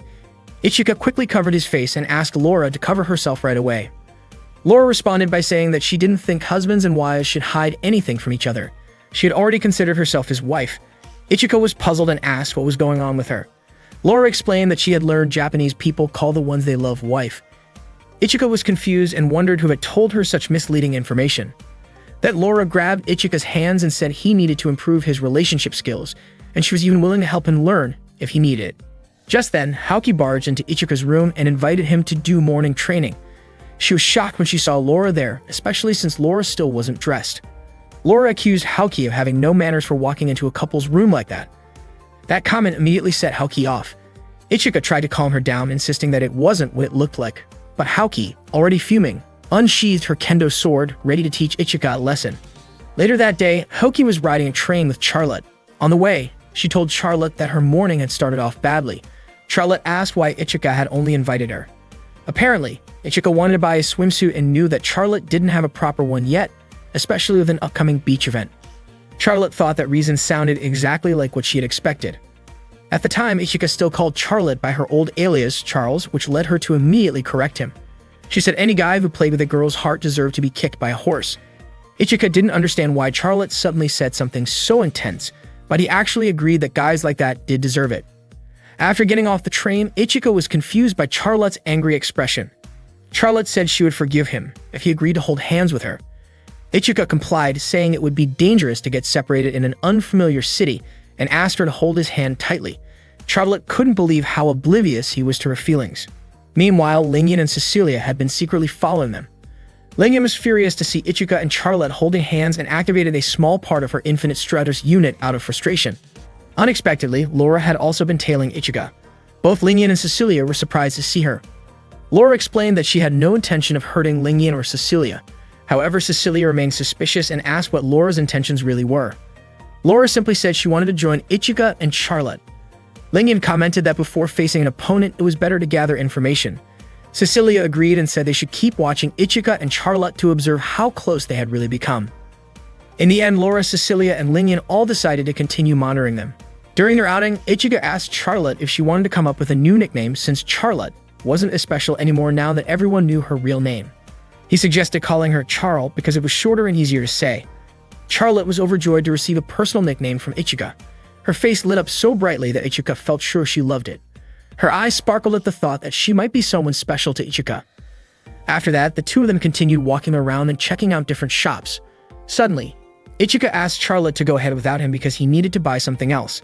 At the same shopping mall, Da and Ron were also out shopping together. Ron reminded her older brother to be careful not to drop their shopping bags.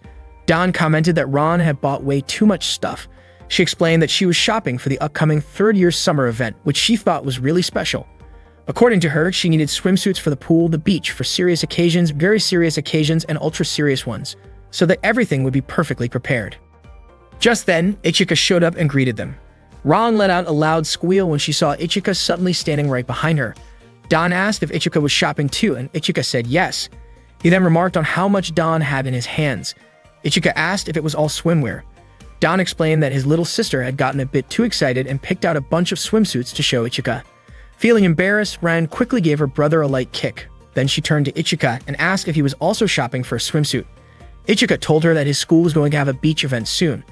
Ron mumbled that if she had known Ichika would be there, she would have asked him to help pick a swimsuit for her. Ryan then mentioned that next year she would be a first year at Ichika's school. She said that Infinite Stratos was her top choice, and she couldn't wait to meet Ichika there. Ichika encouraged her, wishing her the best. As Ron turned around to look for her brother, Charlotte quickly pulled Ichika away and took him elsewhere. Ron was surprised to see Ichika vanish so suddenly. At that moment, Charlotte had taken Ichika to a fitting room in the swimwear store. Ichika asked why she was dragging him there. Charlotte admitted she wanted him to see how she looked in the swimsuit she had picked. Ichika was confused and asked why she brought him into a fitting room. Charlotte told him to stay quiet. She had realized that Lingyan, Cecilia, and Laura had been secretly following them. Meanwhile, the three of them were wandering around, clearly lost and unsure of where Ichika had gone. Cecilia suspected that Ichika and Charlotte might have noticed they were being tailed. Laura, meanwhile, was realizing just how many kinds of swimsuits there were. She overheard some customers talking, saying that if someone bought a plain swimsuit, their boyfriend might not like it. According to them, even if everything else was perfect, wearing a boring swimsuit could be a big mistake. Back inside the fitting room, Charlotte was still keeping an eye out. She knew that once the others found them, they would definitely try to get in her way. She asked Ichika to stay put in the changing room while she quickly tried on the swimsuit. As she began changing, Ichika got startled and quickly turned around. Charlotte seemed unsure of what to do next. Ichika grew more confused, not understanding what Charlotte was really trying to do. He couldn't believe Charlotte was actually getting changed, and he tried hard to push any awkward thoughts out of his head. To distract himself, he started mentally reciting the digits of pi. Not long after, Charlotte finished changing into her swimsuit. Ichika was stunned when he saw how she looked. She asked if the swimsuit looked weird on her. Ichika told her it suited her perfectly. Charlotte smiled and decided to go ahead and buy it. But unexpectedly, their voices were heard by Chifuyu, who happened to be in the store. She opened the fitting room door and found both of them inside. Maya, who was with Chifuyu, was just as surprised to see Ichika and Charlotte together in a changing area. Maya reminded them that even if they were classmates, there were still boundaries to respect, especially between boys and girls. They should not be in the same fitting room. At that moment, Lingyan realized there were teachers nearby and thought this definitely wasn't the right time to show up. She and Cecilia decided to keep watching from a distance. Meanwhile, Laura contacted her teammate Clarissa, who was stationed back at the Schwarzer Hayes base, to report the current situation. Clarissa asked if there was anything Laura needed at the moment. The people around Clarissa at the base were surprised to hear she was on the phone with Laura. Laura told her that she wanted to ask something about Ichika. Clarissa already knew about Ichika. He was Chifuyu's younger brother and also the person Laura had feelings for. Clarissa was actually the one who first came up with the idea of calling Ichika Laura's husband. Laura admitted she had no idea how to choose a swimsuit since there was going to be a beach trip soon and she didn't want to disappoint Ichika. Clarissa asked what kind of swimwear Laura had with her. Laura said she only brought one swimsuit from the academy. Clarissa was shocked and scolded her, saying that the school-issued swimsuit with its outdated style was basically inappropriate. Hearing that, Clarissa's friends praised her for her insight, joking that all the manga and anime she read had paid off. Clarissa decided to help Laura pick a more suitable swimsuit. The next day, the students of Infinite Stratas went to the beach together. Maya reminded everyone to head back to the inn before dinner. Hani invited Ichika to play volleyball, but suddenly, Lingyan jumped onto Ichika's shoulders. Seeing that, the others also wanted to turn sitting on Ichika's shoulders. At that point, Ichika tried to get Lingyan off of him. Not long after, Cecilia arrived and asked what Lingyan was doing on Ichika's shoulders. Lingyan said that Ichika was acting like a moving watchtower. Cecilia reminded Ichika of the promise they made on the bus. She then laid down and asked Ichika to apply sunscreen on her back. In her opinion, a real man wouldn't break a promise he made to a girl, so Ichika reluctantly agreed to help. As soon as Ichika's hand touched her back, Cecilia flinched and asked him to warm up his hands first before applying the sunscreen. Ichika admitted that he had never done anything like that before, so Cecilia forgave him, saying it was his first time anyway. Seeing Ichika applying sunscreen on Cecilia's back made the other girls feel a bit flustered, and they also asked Cecilia if they could borrow some of her sunscreen afterward. After Ichika finished applying sunscreen on her back, Cecilia asked him to help with areas she couldn't reach, like her legs and lower back. But before he could respond, Lingyan jumped in and applied the sunscreen instead. Cecilia burst out laughing because it tickled, and she accidentally yelled when Lingyan touched her lower back. Reflexively, Cecilia turned around to scold Lingyan, and in the process, Ichika accidentally caught a glimpse of her chest. Cecilia, startled, activated a small part of her is and lightly hit Ichika with it. Later, Ichika swam in the ocean with Lingyan. Lingyan challenged him to a race, and the loser had to treat the winner. She quickly took off, hoping to pull Ichika along with her, determined not to lose to either Laura or Cecilia.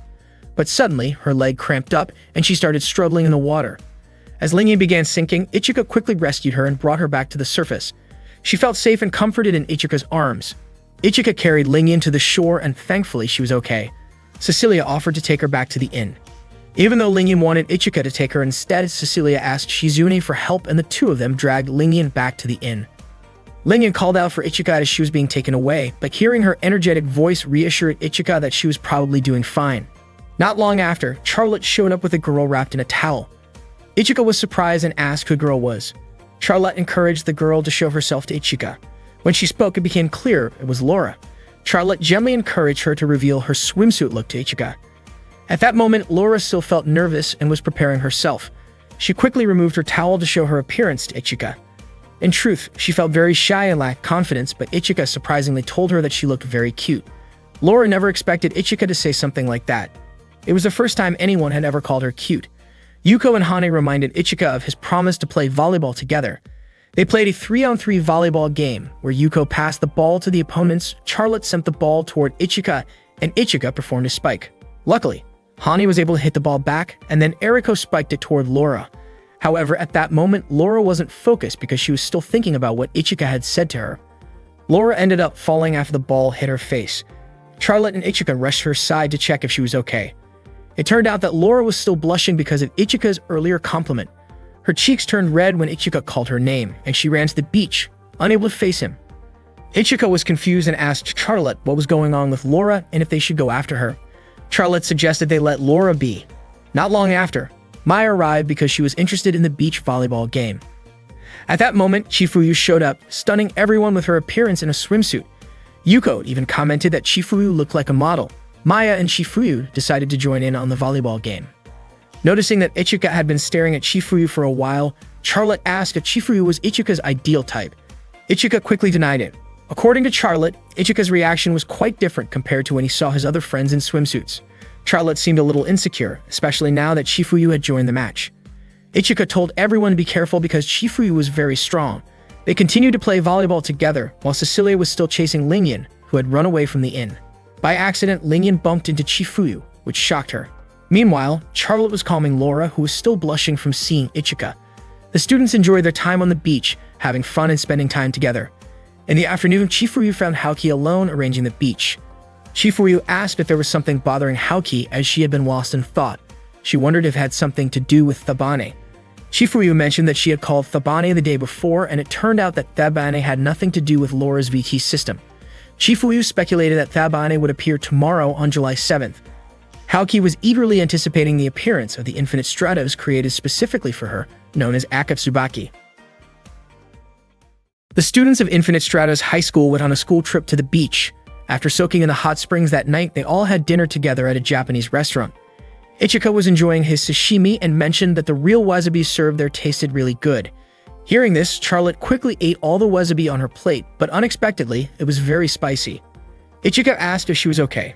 Charlotte felt the sharp, intense spiciness from the wasabi she had eaten. Ichika handed her a drink and told her not to hold back in moments like that. Ichika noticed Cecilia looking uncomfortable sitting cross-legged. He suggested that she switch to a chair if sitting that way was too hard, but Cecilia said she was fine. According to her, that was nothing compared to the effort she had made to get the seat next to Ichika. Ichika caught a faint murmur from Cecilia about her seat, and Charlotte told him that women always have secrets. Ichika looked over at Haoki, wondering why she seemed upset. Seeing Cecilia struggling with the cross-legged position, Ichika offered to feed her. He almost mentioned that he had fed Charlotte before, but Charlotte quickly silenced him. Cecilia was of course happy to hear Ichika wanted to feed her, and she eagerly handed him her chopsticks. Watching Ichika feed Cecilia, the other friends felt a bit jealous, calling Cecilia sneaky for making Ichika feed her. The students became noisy.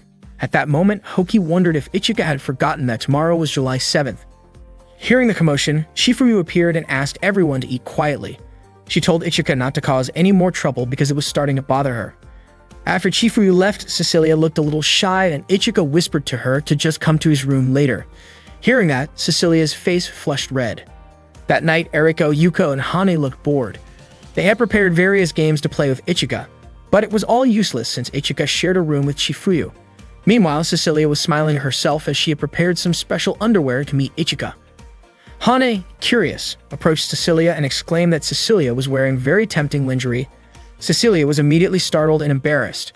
Eriko and Yuko then urged Cecilia to take off her outer clothes. They forcibly opened her kimono and saw that her underwear was indeed quite alluring. They called Cecilia a brave and daring girl. Cecilia insisted she was not being bold and that it was just good manners.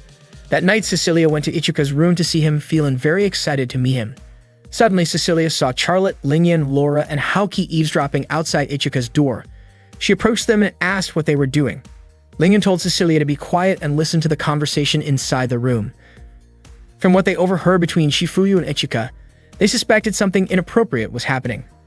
Cecilia was shocked and puzzled, asking what was really going on inside the room. She moved closer to the door, but the door couldn't hold the weight of 5 people and collapsed. It turned out Ichika was giving Chifuyu a massage. Chifuyu was surprised by what the 5 of them were doing. Charlotte said she had just realized that Chifuyu was being massaged. Ichika asked what they had actually thought was happening. Laura nearly blurted out that they assumed Ichika was doing something inappropriate, but her friends quickly stopped her. Chifuyu told them that Ichika was good at massages and suggested they take turns getting massaged by him. Everyone was surprised to hear that. Ichika then asked Cecilia to be the first one he would massage. It turned out that Ichika's invitation for Cecilia to come to his room was actually so he could give her a massage. Cecilia was very happy and immediately lay down on the futon. During the first massage, Cecilia felt a bit of pain, so Ichika softened his touch. The sensation was pleasant enough to make her feel sleepy. Suddenly, Chifuyu lifted Cecilia's shirt and noticed her revealing underwear. Chifuyu thought Cecilia was still too young to wear such mature clothing. Cecilia then asked Chifuyu to take her hand off her shirt. After that, Chifuyu asked Ichika to buy some drinks, then invited the 5 of them to chat together. Chifuyu was surprised to see all 5 of them sitting quietly, apparently feeling awkward since it was their first time talking to her like that. After they drank, Chifuyu asked what they liked about Ichika. She mentioned that Ichika was useful because he could do household chores like cooking and giving massages. She was sure any girl who had Ichika would be lucky. Then Chifuyu asked if any of the 5 girls wanted Ichika. They asked if Chifuyu was going to give Ichika to one of them, but she said no. Instead, she said that if the 5 of them really wanted Ichika, they would have to steal him from her and also work on improving themselves. The next morning, Ichika saw Haoki staring at a wooden board with a sign that said pull. Ichika asked about the board, but Haoki didn't want to answer because she didn't know either, and she walked away. Soon after, Cecilia came over to Ichika. Ichika pulled the object hidden beneath the wooden board, which caused him to fall backward. Suddenly, a large object fell, and inside it was Thabane. Ichika quickly greeted Thabane since they hadn't seen each other in a while. Thabane asked where Haoki was. She said she could locate Haoki using her radar and immediately started searching. Cecilia asked Ichika who the visitor was. Ichika explained that the person was Thabane, Haoki's older sister. Cecilia was surprised to hear this. That afternoon, Chifuyu gathered the students who already owned their personal infinite stratos to practice near the river. Lingyan asked if Haoki didn't have her own infinite stratos yet. Just as Chifuyu was about to explain, Thabane swooped down toward her. Thabane tried to hug Chifuyu, but Chifuyu gently stopped her. Thabane was so excited because she hadn't seen Haoki in a long time and noticed how much she had grown, especially in the chest area. Hearing this, Haoki immediately swatted her. Chifuyu asked Thabane to introduce herself. Thabane gave her name and proudly claimed to be a genius in front of the students. Charlotte recognized the name Thabane as the brilliant scientist who created the infinite stratos. Then Thabane summoned Haoki's personal infinite stratos called Akatsubaki. She explained that her model was superior to all other infinite stratos units. Akatsubaki was her 4th-generation creation. Everyone was amazed because most countries were only releasing 3rd-generation models. Thabane asked Haoki to get inside her personal infinite stratos right away. She said she had already input some of Haoki's data and the rest would be updated with the latest information. Lingyan was impressed by how quickly Thabane uploaded the data. After successfully sensing the data, Thabane told Haoki to start testing the unit. If everything went well, the infinite stratos should move exactly as Haoki wanted. Haoki immediately flew up into the air. Lingyan and Charlotte were surprised at how fast the 4th-generation infinite stratos was. While Haoki was airborne, Thabane asked her to try using the swords. The sword on the right was called Amaduki. and the one on the left was Caraware. Haoki tested Amaduki, and its power was strong enough to cut through the clouds in the sky. Thabane asked Haoki to try stopping the cannon fire coming from her, and Haoki managed to deflect the shots. Haoki's friends were amazed by the power of that infinite Stratos. Suddenly, Maya arrived at the training site and informed Chifuyu that there was a special mission classified as Level A, and they needed to start figuring out how to handle it. Chifuyu then asked them to stop the trial because there was something important they had to deal with. Maya noticed Thabane and asked who the girl really was. When Chifuyu explained, Maya was surprised. They then headed back to their lodging. It turned out that 2 hours earlier, the third-generation Infinite Stratos developed jointly by the US and Israel had undergone a test near Hawaii. This Infinite Stratos was named Silverio Gospel, but it left the testing area and went out of control. Reportedly, Gospel was outside their radar coverage. According to the data, Gospel was an unmanned Infinite Stratos. After analyzing satellite data, it was confirmed that Gospel would cross the sky about 2 kilometers from their location in about 50 minutes. Following the school's orders, students who own their own personal Infinite Stratos were assigned to handle the situation. Chifuyu explained that the teachers would be monitoring the airspace and sea with training Infinite Stratos. The key to the mission's success was the use of personal Infinite Stratos. Specifically, the students' own machines were tasked with stopping Gospel. Upon hearing this, Ichika was shocked. Chifuyu then invited everyone to develop a strategy. Cecilia asked for specific data on Gospel. Chifuyu was willing to provide it, but warned them not to leak the information because if it got out, they could be prosecuted by surveillance authorities and face at least 2 years of detention. The Infinite Stratos Gospel was a specialized sniper type designed for long-range attacks. It seemed that Gospel could strike from any distance, similar to Cecilia's blue tears. Lingyan commented that an Infinite Stratos that focused on blocking attacks and movement would have a hard time with Gospel. Trilla added that it seemed impossible to keep holding back Gospel. Based on the data, it looked like they could not engage in close combat with Gospel. Laura asked if reconnaissance was possible, but Chifuyu said it wasn't because Gospel moved at supersonic speeds even while they were talking. According to Chifuyu, there was only one way. This meant they had no choice but to face Gospel with their strongest Infinite Stratos. Everyone agreed to confront Gospel using Ririako Bakia, as it was their only option. The challenge was how to get Ichika there, since it would be difficult if they didn't save all their energy for that single strike.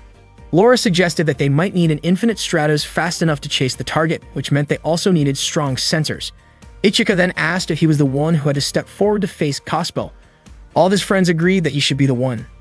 Chifuyu told Ichika that this was no longer a training exercise, but a real match, and if Ichika didn't have the will to face it, no one could force him. Hearing that, Ichika said he was willing to do it. Just as Chifuyu was about to select the fastest personal Infinite Stratos, Thabane suddenly appeared from the rooftop and asked them to hold off on the strategy. She jumped down and approached Chifuyu, saying she had thought of a better plan. According to Thabane, this was the perfect moment for Akatsubaki to shine. They immediately resumed testing Akatsubaki, and Haoki activated her personal Infinite Stratos. At that moment, Maya asked Chifuyu whether their superiors knew that Professor Thabane was with them. Chifuyu replied that their superiors were aware and that their top priority was to stop the row of Infinite Stratos. After Haoki activated Akatsubaki, Thabane asked her to open her protective suit. It turned out that the advantage of the 4th generation Infinite Stratos was its ability to expand the protective armor.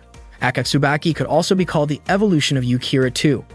Suddenly, Thabane was reminded of an event involving the White Knight from 10 years ago. 10 years earlier, about a month after Thabane had discovered the Infinite Stratos 2341, missiles from all over the world were hijacked and launched toward Japan.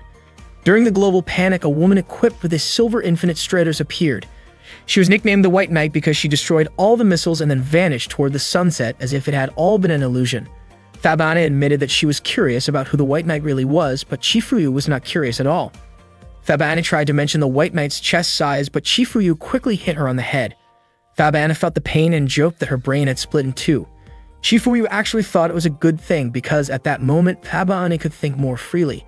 Thabane was delighted and hugged Chifuyu. Chifuyu gently pushed Thabane away and asked how much time Thabane would need to tune Akatsubaki. Suddenly, Cecilia said that she was confident she and Blue Tears would succeed. With the high-mobility equipment, a strike gunner was immediately dispatched to her. Chifuyu asked if the capabilities of that equipment had been proven yet, but it had not. Thabane informed them that she would need about 7 minutes to calibrate Akatsubaki. With that, Chifuyu decided that Ichika and Haoki would be the keys to the mission. They were tasked with chasing and stopping the target. Chifuyu told everyone to get ready because they would start in 30 minutes. At that moment, Haoki and Ichika exchanged glances to encourage and support each other for the mission ahead.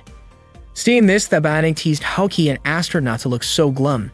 Thabane then immediately started tuning Akatsuki, while Ichika reassured himself that he could finish the mission successfully, knowing that only he could deliver the final strike. Meanwhile, Haoki was just beginning to understand what it felt like to have her own infinite Stratos. That day, Ichika and Haoki were assigned to a mission together to face an out-of-control infinite Stratos pilot called Gospel. When the time came, Ichika activated Byakashiki and Haoki immediately activated her Akatsuki. After that, they flew up into the sky. Ichika mentioned that everything depended on Haoki, and Haoki replied that normally her pride would never allow a man to ride on a woman, but for Ichika, she would make an exception. Before they took off, Ichika reminded her to always be careful because this mission was no longer just a training exercise. Haoki interrupted right away, saying she already knew that and asked Ichika not to worry about her. She promised she would get Ichika through this safely.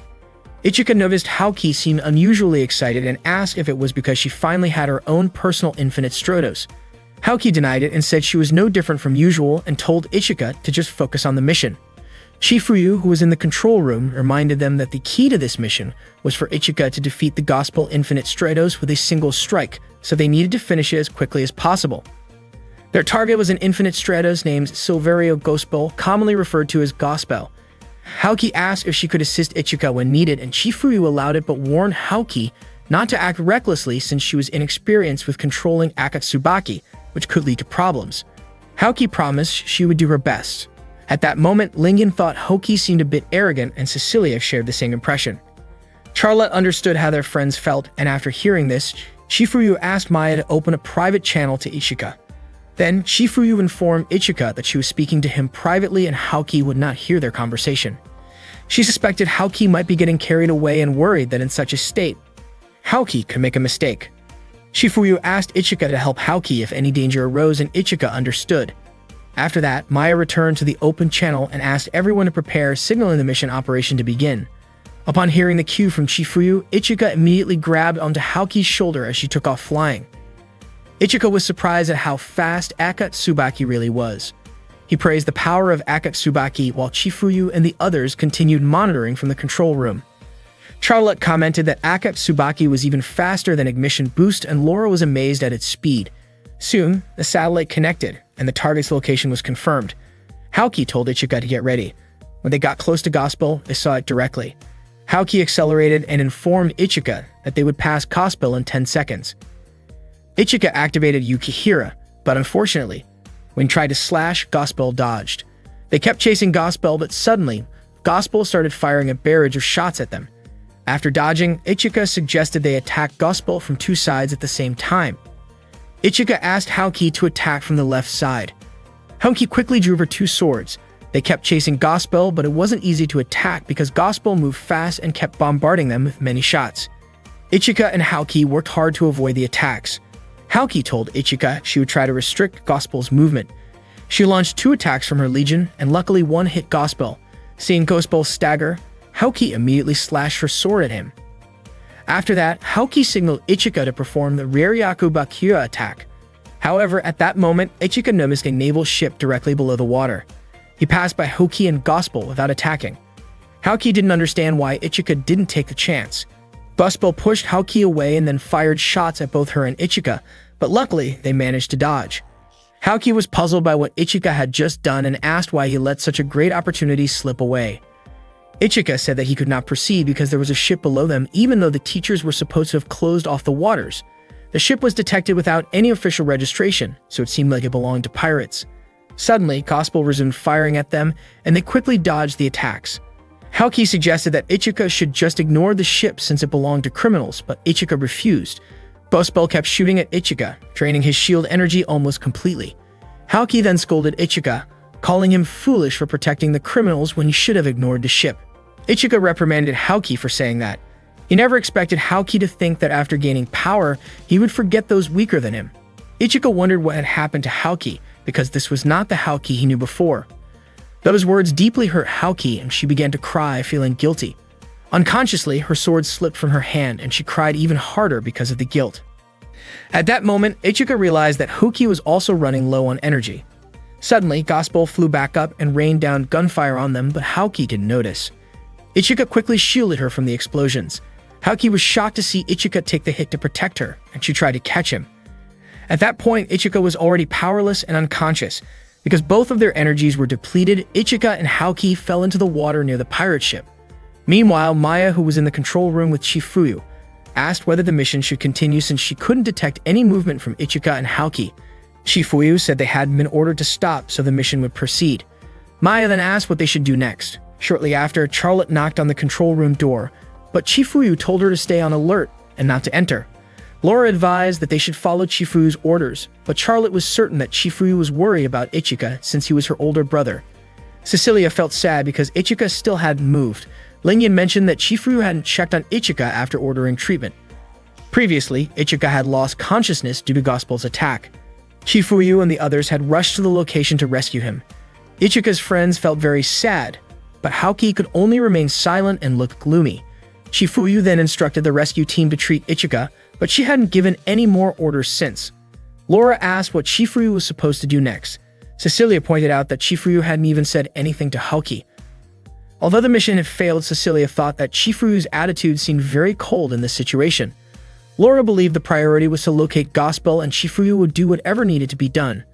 Laura was sure it was difficult because Chifuyu was still isolating herself in the control room.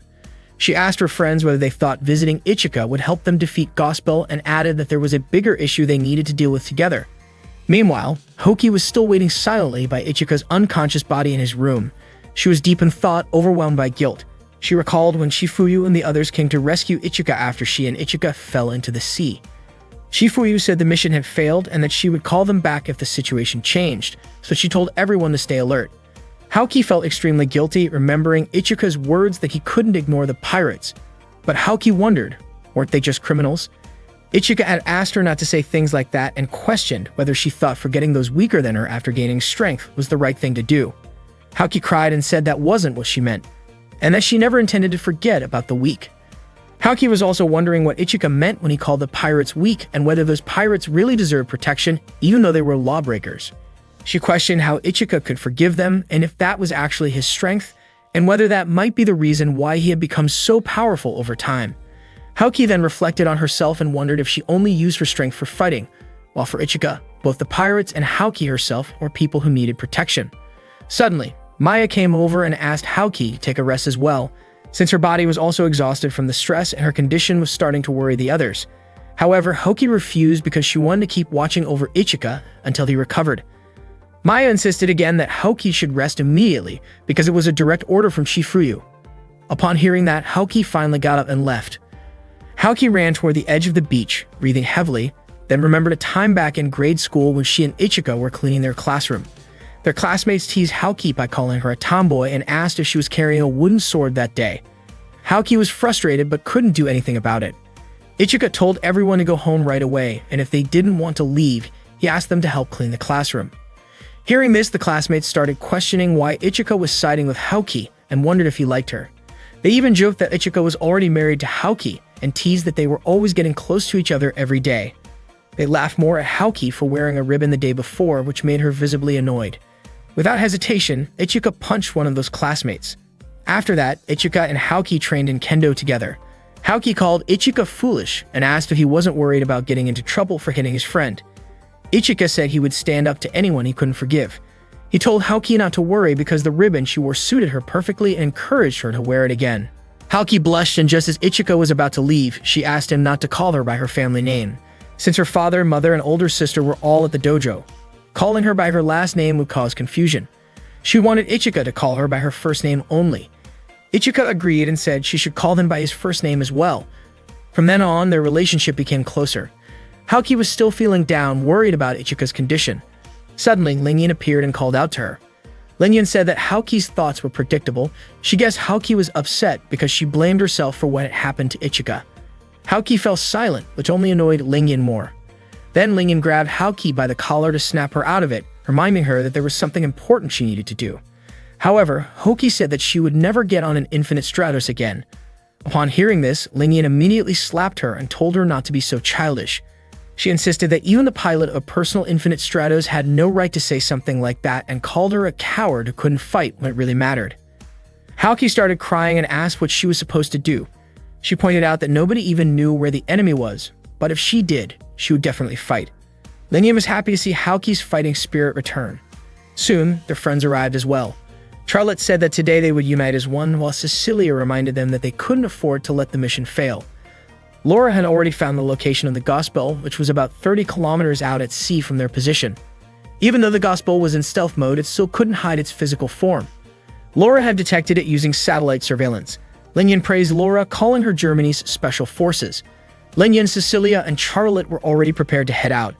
Haoki was surprised that all of them would join and wondered if that wasn't against orders. Linyan asked if Haoki didn't want to fight as well. Haoki decided that she did want to fight and win this time. She was sure she wouldn't lose again. Linyan was confident that they could all take down the Gospel. That very night, they set off for the Gospel's location. Laura immediately took aim and fired at the target. She reported that her first shot was right on target. Their movements were still being monitored from the control room, where Maya and Shifuyu were watching through the monitors. Maya said they were breaking orders and that she needed to call them back. Shifuyu then expected this to happen.